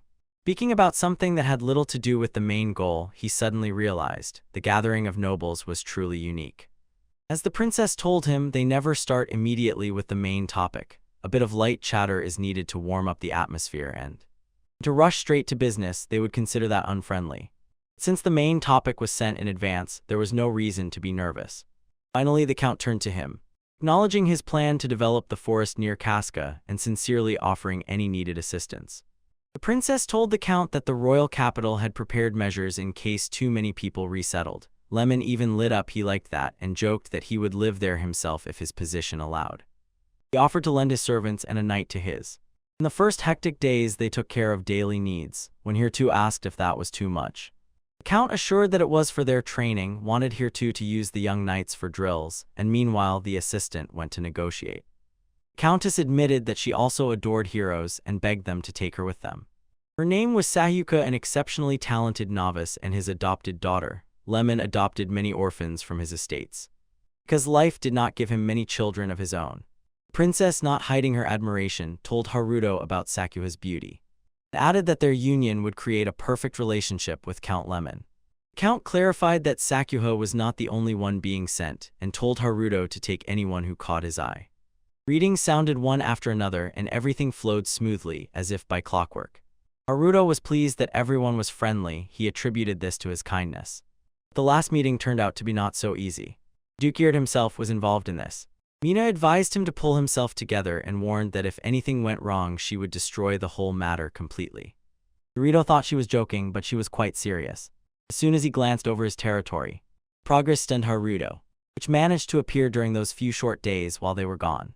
Doran attributed the rapid development to the monsters, noting that the strength and coordination of the goblin were truly impressive. He also wants to build houses for these goblins, but they say they don't need them. Durana ordered him to prioritize saving human houses. After all, the creatures originally lived in the wild. She agreed, and climbing the ladder, noted that both construction and forest clearing were going incredibly fast, although there was still a mountain of work ahead. Ray jumped up excitedly to greet him, and Gert smiled. He was so pleased to see how well everyone had befriended the monsters during his absence. A few unfamiliar faces arrived, riding on Rito relatives. One man introduced himself as Rid and explained that he and his companions came here after seeing an announcement about recruitment to the guild. They solemnly greeted Haruto as their lord. Haruto found it strange that someone else was riding on Rito relatives, and Rit explained that they were simply on the same wavelength. After all, they were beastmen. He explained that by his order they were patrolling the perimeter and drawing a map of the area, relying on their keen sense of smell. Two of them thanked him but quickly realized he really didn't know who Rates was. Korin reminded him that Rates is Phileas' butler, whom the princess appointed to oversee everything in their absence. Haruto simply nodded, suddenly realizing that his head had been so busy greeting other lords that he probably missed this detail. Grid pointed to the mansion where Ratsis waited to warmly welcome them upon their return. The group froze in admiration. The building shone with luxury both outside and inside. When no one dared to say whether this would become their permanent residence, Rates finally confirmed there are private chambers, offices, guest rooms, and everything needed to conduct business here. He even arranged a special place at the back where the three most important familiars of Garth could rest. Rates told the rest that the princess is currently in the office and asked if they wanted to see her immediately or rest a bit first. Ard too decided to visit the office briefly, before deciding to rest until the evening. Meanwhile, Mina lay in bed and all her thoughts were about Haruto. She constantly recalled how calmly he spoke before the other lords. She felt that he had truly grown into the figure of a real ruler, but this very growth made her feel as if he was drifting away from her. While she possessed strong magic, she was worried that others provided more practical support. The branch carried the state affairs, Koren brewed potions, and soon Sakuha would arrive. She knew how to take care of the lord's personal needs. It was a fear that if things continued like this, Haruto would end up with someone else. She was afraid that as his fame grew both as a lord and as a hero, more and more women would flock to him. Knowing that he was vulnerable to persistent people, she trembled at the thought that someone's insistence would simply sweep him away. She sincerely believed in his loyalty, but he was so clumsy that he didn't even notice her feelings. He still considered their bond merely a result of his taming skill, and she was torn by the thought that heroes always attract romances, and in this world, it was considered normal for nobility to have several wives. Carrying 5 women at once. This made her exclaim in irritation, although she dismissed it as a silly fantasy. Mina finally decided to openly confess her feelings, but she was tormented. If she did it now, he would simply write off her love as an effect of taming. She wondered whether to ask Prince Victor to use his neutralizing power on the tamed, believing that a bit of ingenuity could break the magical bond. Losing the taming power would be a great disadvantage, but she felt she could not truly be with Haruto if she hid behind it as an excuse. She looks at herself and thinks about their new home. As a maid, she felt now they would have separate rooms and see each other less often because his duties as a lord had increased. Then she was increasingly overwhelmed by a sense of urgency, and she did not know what to do next. Haruto called a meeting too. Proposed to build a simpler but practical house for them where they could live. He admitted that this mansion was so huge that it was hard for him to relax. And he also wanted to arrange a separate, special dwelling for other monsters just like the zone they set up behind the estate. So Darren initially thought that Haruto was going to build another lavish mansion on the newly cleared plot. Haruto explained that in his native world houses were filled with various conveniences, those things that are completely lacking here now. He entrusted Darren to reproduce as many of those features as possible, even if it meant inventing something new and going through many trials and errors. Darren interrupted the explanation and asked directly, does Haruto really expect him to create unknown technology from another world, despite it seeming impossible? Then Darren became interested in the challenge and agreed. Haruto began drawing his requirements.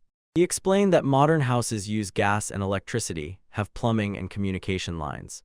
All lines ran from central networks, and he noticed that usually electricity and communication are supplied from above, while gas and water come from underground, but most of this could probably be replaced by magic, and Darren was especially excited by the idea of developing gas, electricity, and air conditioners.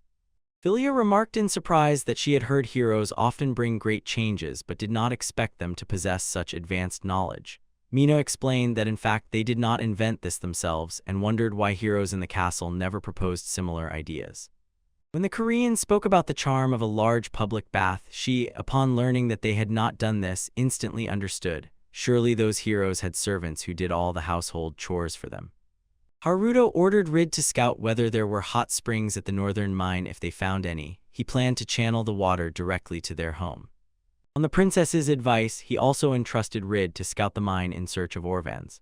He warned him not to take unnecessary risks when dangerous monsters were nearby, and advised Rid to call for backup if needed. Haruto was becoming increasingly proactive.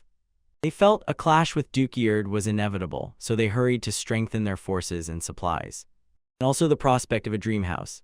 He was truly pleased that there was a natural hot spring here. And Karine asked if they would have enough money for such an ambitious project.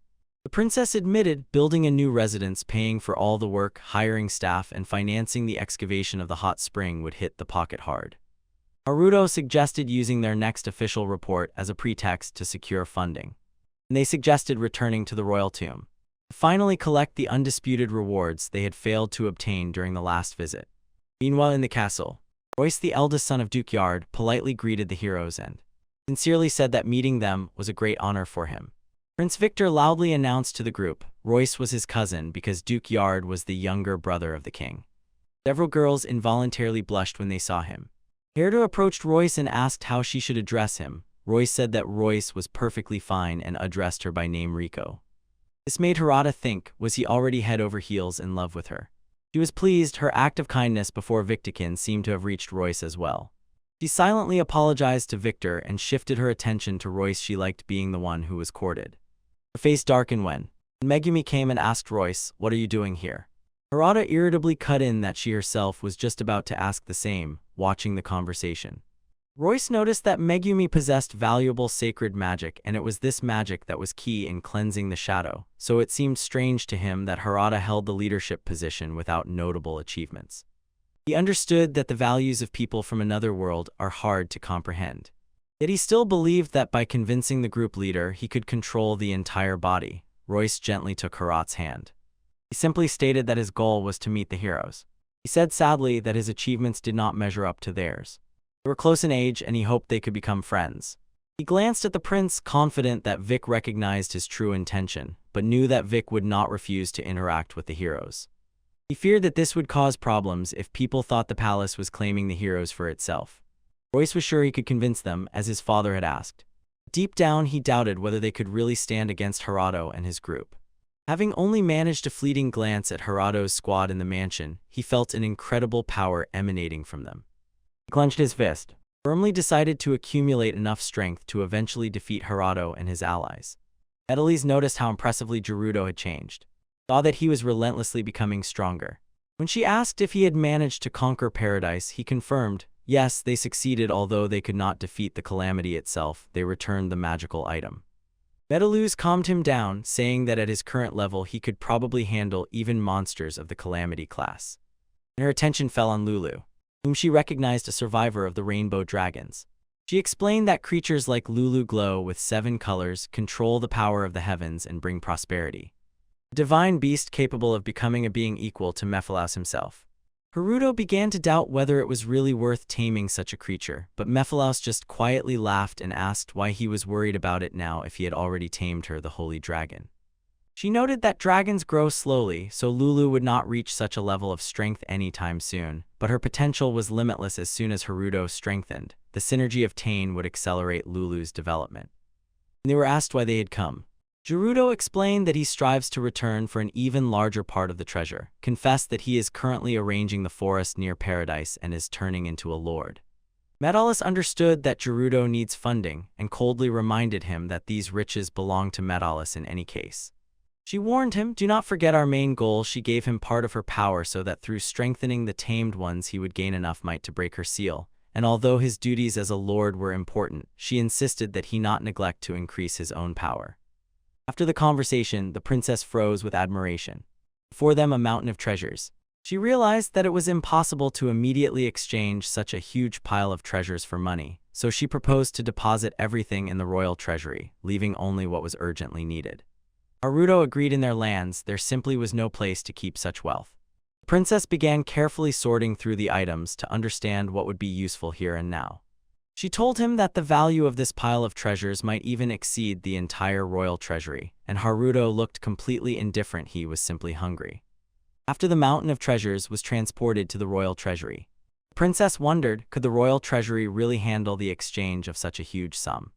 Meanwhile, she noticed Megumi, who was standing alone. After greeting, the princess asked if she was already feeling better, and Megumi cheerfully assured that she was completely fine. The princess saw through the mask and did not back down. She pressed until she confessed what was really troubling her. Meanwhile, Royce solemnly introduced himself to Haruto as the eldest son of the duke from the Yard family. He sincerely admitted that he had heard much about Haruto's fame and considered it a great honor to meet him, and Haruto smiled and acknowledged that Royce was also quite popular. Royce modestly declined the praise, explaining that he was still inexperienced and it would be presumptuous to compare himself to heroes. Although Royce had heard rumors, he was clearly surprised to see so many monsters actively working on construction and development. They asked if this was also achieved by the power of the tamed ones. Karen whispered that she was pleased to receive such sincere praise, while Mina explained that it was actually a sarcastic remark. Royce then asked if any special conditions were needed to turn a creature into a familiar, adding that relationships based on such trust were impossible with ordinary warhorses or riding dragons, and inquired if there was any secret before or after using the taming skill. Haruto silently wondered if this was a coordinated attempt to extract information, but knew that ignoring the man would be considered rude, and realizing that the truth would change little, explained that their relationships were mutually beneficial. The conspirators primarily cared about their own safety, and he guaranteed them this protection in exchange for their taming. He himself called it a kind of contract. Royce was stunned. He thought taming was just forcing obedience. He looked deeply moved by how Haruto treated his familiars. Royce changed the subject to how the heroes look, said that now they need to think about the looming disaster, and asked Haruto if he had any information. Haruto replied that he did not, and asked if this threat was not some evil spirit. Royce answered that no one truly knows and an investigation is needed. He explained that this uncertainty about the disaster is a big problem because the kingdom is allowed to keep powerful hero troops only because they are needed to fight this threat, and pressure from inside and outside is increasing. The Aesird family was going to throw all their forces into a large-scale investigation across the country including Paradise, but only if Haruto allowed it. Feeling that such an investigation would give the forces hostile to the royal palace freedom to act. Haruto insisted Roy must first get permission from the palace. Royce agreed and headed to the palace. He informed the other heroes that the Aesird family wanted to investigate this disaster for their sake. He assured them that as soon as the danger passeth they would all be able to return to their native world, but behind his promises was a strange smile. When Haruto and his comrades returned to their lands, they froze in amazement. Before them stood a modern, stylish house waiting for them. Darn told them that work was still ongoing inside and doubted whether it was really fitting for the Lord's residence to stand in the middle of the forest. Haruto, however, confirmed his choice, believed that this way he could live close to his familiars. Eren did not object. With such a fighting force around, the house felt safer than any fortress. At that moment, the princess rushed towards them abruptly. They reported that something terrible had happened on the territory of Ayard. A little earlier, when Royce returned to AR to report that he was entering his father's office. The butler again reported the same to the Duke, but Ayard waved his hand and ordered to ignore the report. Just tell the guild to deal with the plague's nest. As soon as the butler left, Prince informed Royce that the plague's nest was already active. He waved it off as a ridiculous fuss, but Royce felt the matter was serious. The Duke later changed the subject when he learned that Royce was managing to calm the nobles. He sincerely praised his son. He noted that if they also managed to win over the heroes in the palace, their forces would be enough to overthrow the monarchy. Royce was about to object and recalled the territory of Haruto. Suddenly the butler ran in. The scouts sent to reconnoiter the plague's nest returned and brought grim news. Mass streams of poisonous fog were emanating from the place, covering the surrounding villages and leaving them devastated.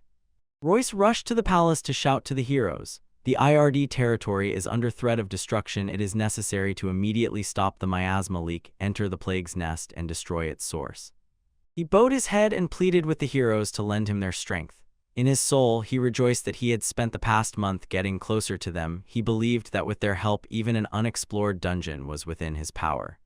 But he was met with incomprehensible silence. The heroes murmured among themselves because according to the books they knew the plague's nest is level 7, and entering it means a dangerous fight with a possible boss.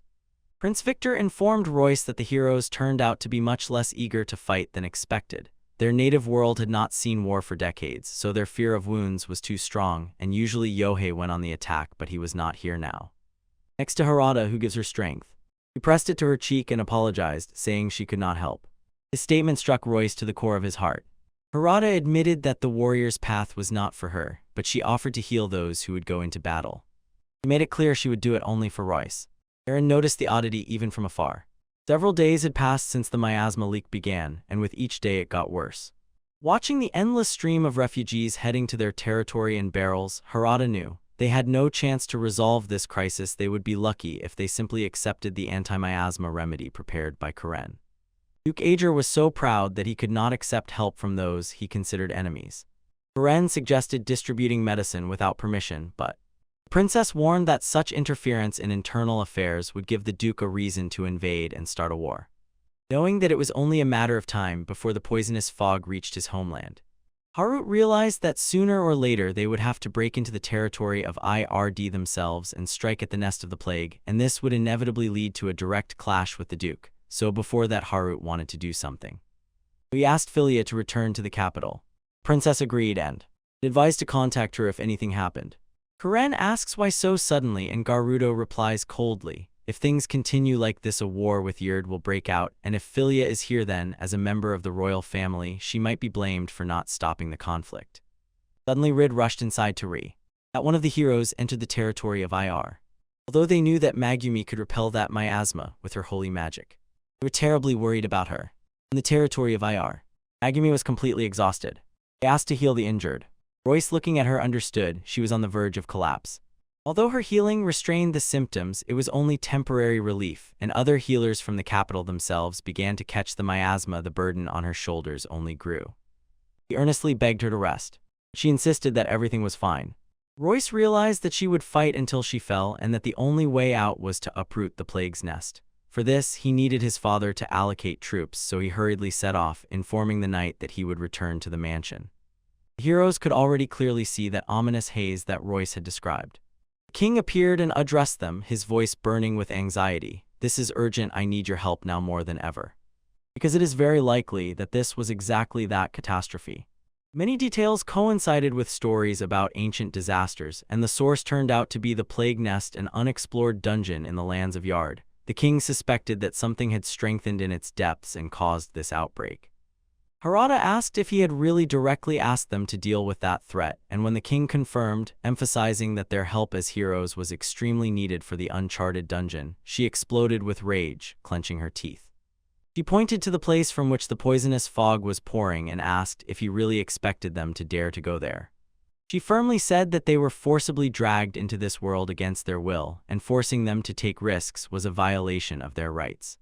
The room fell silent and the king bowed before her, apologizing for how they were summoned. Haruto smirked in agreement and disdainfully remarked that he had brought them nothing but trouble. But the king's tone suddenly changed. He emphasized that he had already apologized enough. He explained that their extraordinary hospitality and how they were received as guests were signs that the kingdom fervently hoped that they would fulfill their roles.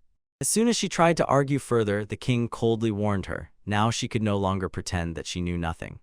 They were clearly made to understand. They were called to fight by Dunya, and all their daily luxuries seemed to be for this very purpose. He said he would not force them to go, but if they refused, the crown would stop considering them its guests, and the people would most likely turn against them. But Prince Victor put forward a desperate option. He could completely cut off the Duke's territory using a barrier meant to hold back the miasma. Actually meant condemning to death everyone within. The king added that previous outbreaks had killed half of humanity, so sacrificing one duchy was only a small price for the world's safety. The heroes darkened at this prospect and asked about Magumi, who was still trapped there. The prince replied with regret that they could not lead her away unnoticed and without causing panic. And the prince asked if they were finally ready to fight to avoid sacrificing Megumi. Haruto pretended to be concerned. She apologized to Megumi as if she was already lost, and urged the others instead to pray for her. But the other heroes remained silent until they all decided to move together. They refused to abandon Magumi and believed that as summoned heroes they had the power to defeat the threat. Haruto felt irritation at their determination, and she warned them that they could die and said that she was just caring about their safety. The heroes just gave her a cold look and told her that enough was enough. They could no longer believe that such a heartless person had become their leader. As soon as the group rushed outside to set off, Haruto stayed behind. Clenching his fists in anger, he cursed them and looked like a miserable, broken leader. As the knightly heroes and volunteers prepared to depart, Prince Victor ordered the princess to go to the lands of Haruto. Royce fervently begged Haruto's group to save his land. He explained that his father only cared about the throne. Royce declared that he was ready to follow his father for the sake of the people, but since the Duke was abandoning them, he would no longer support him. He officially asked Haruto to intervene and promised to make sure it would not look like an illegal invasion of the Lord's lands. Haruto asked anxiously if Royce was really ready to challenge his father, and Royce quietly but firmly confirmed his determination. At that moment, the princess appeared and told them that such extreme measures would not be necessary. She said with concern that the kingdom of Elmond had officially recognized this event as a possible catastrophe. Palace heroes have already set out for the plague's lair. But the kingdom insisted that Haruto's squad move forward and immediately start clearing up this mess. Haruto's team agreed and immediately began preparing their allies. After this decision, Royce realized that his solitary rebellion was no longer needed. The princess quickly clarified, action must be taken immediately to overcome the crisis. Kingdom planned to completely absorb Houseyard. She added that if the Lord truly cares about his people, there would be no need to completely dissolve it. Her words gently hinted that Royce would become the new leader. When Royce asked about his father, the princess revealed that the Duke would be forced to retire due to rumors about actions unbecoming of the Lord. After a moment of silent reflection about his father, Royce accepted the appointment. He turned to Haruto and stubbornly insisted on joining the mission. Although Haruto warned about the danger, Royce promised not to be a burden. Seeing determination in his eyes, Haruto shook his hand and so they set out together to save the people of Iyard.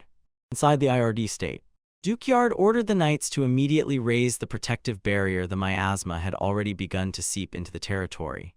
Irritated by the prolonged absence of his son, he froze in surprise when the butler reported that Royce had returned. Now Haruto's army was stepping onto their lands.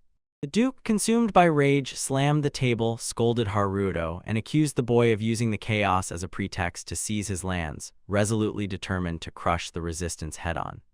He ordered his troops to deploy and smash those he considered arrogant, false heroes. And the Duke's mounted knights charged into attack. Having achieved this, Haruto remained calm. He had already anticipated this resistance and acted according to their strategy. Mina soared into the sky and created a whole series of complex magical circles. He unleashed a magnificent storm against the enemies who were advancing. He defeated all the Duke's troops with a single devastating blow. While the princess doubted whether the attack was too strong, Royce simply felt relief. Mina was an ally, not an enemy. As soon as they landed, Mina assured the group that she had restrained herself to make sure that no one was hurt. Worried about safety, the princess advised Haruto to leave the guard at the border. He agreed. He entrusted the task to Rid and his hordes of monsters. As they passed by the defeated soldiers, Royce silently apologized and promised to restore peace in the IR territory, even if it cost him his life. Meanwhile, at the local hospital, Magumi relentlessly continued to treat the infected. Desperately whispered to herself that she was fine. This time, she firmly decided to save everyone. She did not give up to finally meet Mina with her head held high. When the scream echoed throughout the building, she clenched her teeth, fearing that some monster had broken inside. Being the only one here who could fight, she forced herself to move toward the sound, only to collapse onto Mina's arm. Her hands at the moment she opened the door. Mina warmly greeted her. It was clear that Megumi looked completely disheveled, a sharp contrast to her habit of fussing over her appearance. She hugged Megumi tightly and said that she had done wonderfully and could now leave the rest to them. They went inside, and Mina allowed the exhausted girl to fall asleep on her lap. The local priest told the group that Lady Magumi treated the sick without giving herself a minute of rest, and thanks to her dedication even the most severe patients survived, but he said with regret that the village was lost. The Duke was going to seal the land, and they were too exhausted to transport the bedridden. Karen intervened, handing the priest the medicine that he promised that it would allow everyone to escape on their own feet. At first the priest hesitated, but the princess assured him that the potion really worked. After he took off his mask and swallowed the medicine, the priest instantly felt strength surge from him and fill his body. Karen said there was still enough outside to distribute to the villagers. With renewed strength, the priest rushed to help others. Mina returned to Haruto and said, "We need to leave." Their mission was not just to save one village, they had to save the entire Yard territory. Haruto agreed, and the restoration of the village now fell on Philyu's shoulders. The goal was crystal clear. 3 heroes and Royce set out for the dungeon nest of the plague. When they reached the nest, Haruto stared at its poisonous appearance, not understanding whether the dungeon had always been like this or if it was all because of that miasma. Royce noticed that even monsters usually resistant to poison were barely coping. The gloom clearly intensified the dungeon's toxicity. Despite the harsh conditions, the group moved freely, and Royce couldn't help but say excitedly how incredible Karen's antidote potions were. Karen giggled and told him that he was using a super special batch. Feeling that the danger was increasing, Mina warned them. There was no time for idle talk. She felt the power from the deepest part of the nest growing stronger. He concluded that the boss must be the source of this increasing poisonous cloud. Until finally the boss's chamber appeared. As soon as Haruto entered, he immediately noticed that the dungeon was quite small compared to the royal tomb. He ordered his pets and Royce to stay behind and guard their luggage. Royce stubbornly insisted on joining the fight. But Haruto initially refused because he wanted to protect him from trouble, but Royce insisted that he would not become a burden because he had his own unique abilities. And they understood what these abilities were. Finally, Haruto agreed. Karen noticed that Royce's ability must be very powerful, even her skill of evaluation did not work on him. And they stepped deeper inside. For a moment they were blinded by a sudden glow of a huge field of flowers. They came across a small rabbit. Could such a creature really be the boss? Flashed through the mind. Suddenly a strange liquid poured from above. Suddenly a huge unknown monster appeared. True master of the nest. To their surprise, the creature immediately started to flee. It was hard to comprehend. If such a concentrated mass of poison escaped from the dungeon, true chaos would ensue outside, so Mina quickly cast a fire spell at the monster. A huge explosion occurred upon impact. However, the flame times ignited the surrounding mist. It turned out that the air was not only poisonous, it was also extremely flammable. Haruto grabbed his head and quickly checked if everyone was okay after the explosion. Despite the blow, the boss moved again. They were rushing to the exit. Still dizzy after the explosion, and Haruto was terribly afraid that they would not be able to stop the creature, it would break free. Royce stood at the gates and resolutely declared that he would not let the beast pass. Seeing that he survived the previous explosion, Haruto remembered that Royce's skill was counter. This allowed him to reflect any attack back at the enemy. Royce summoned a magic circle and challenged the monster, attack, creating a powerful strike that threw. Dust rose and scattered everywhere. When the tension subsided, Royce apologized. He noticed that he had only managed to damage the monster's outer shell, and Haruto realized the situation had become critical. Transported at that moment, the boss finally got out.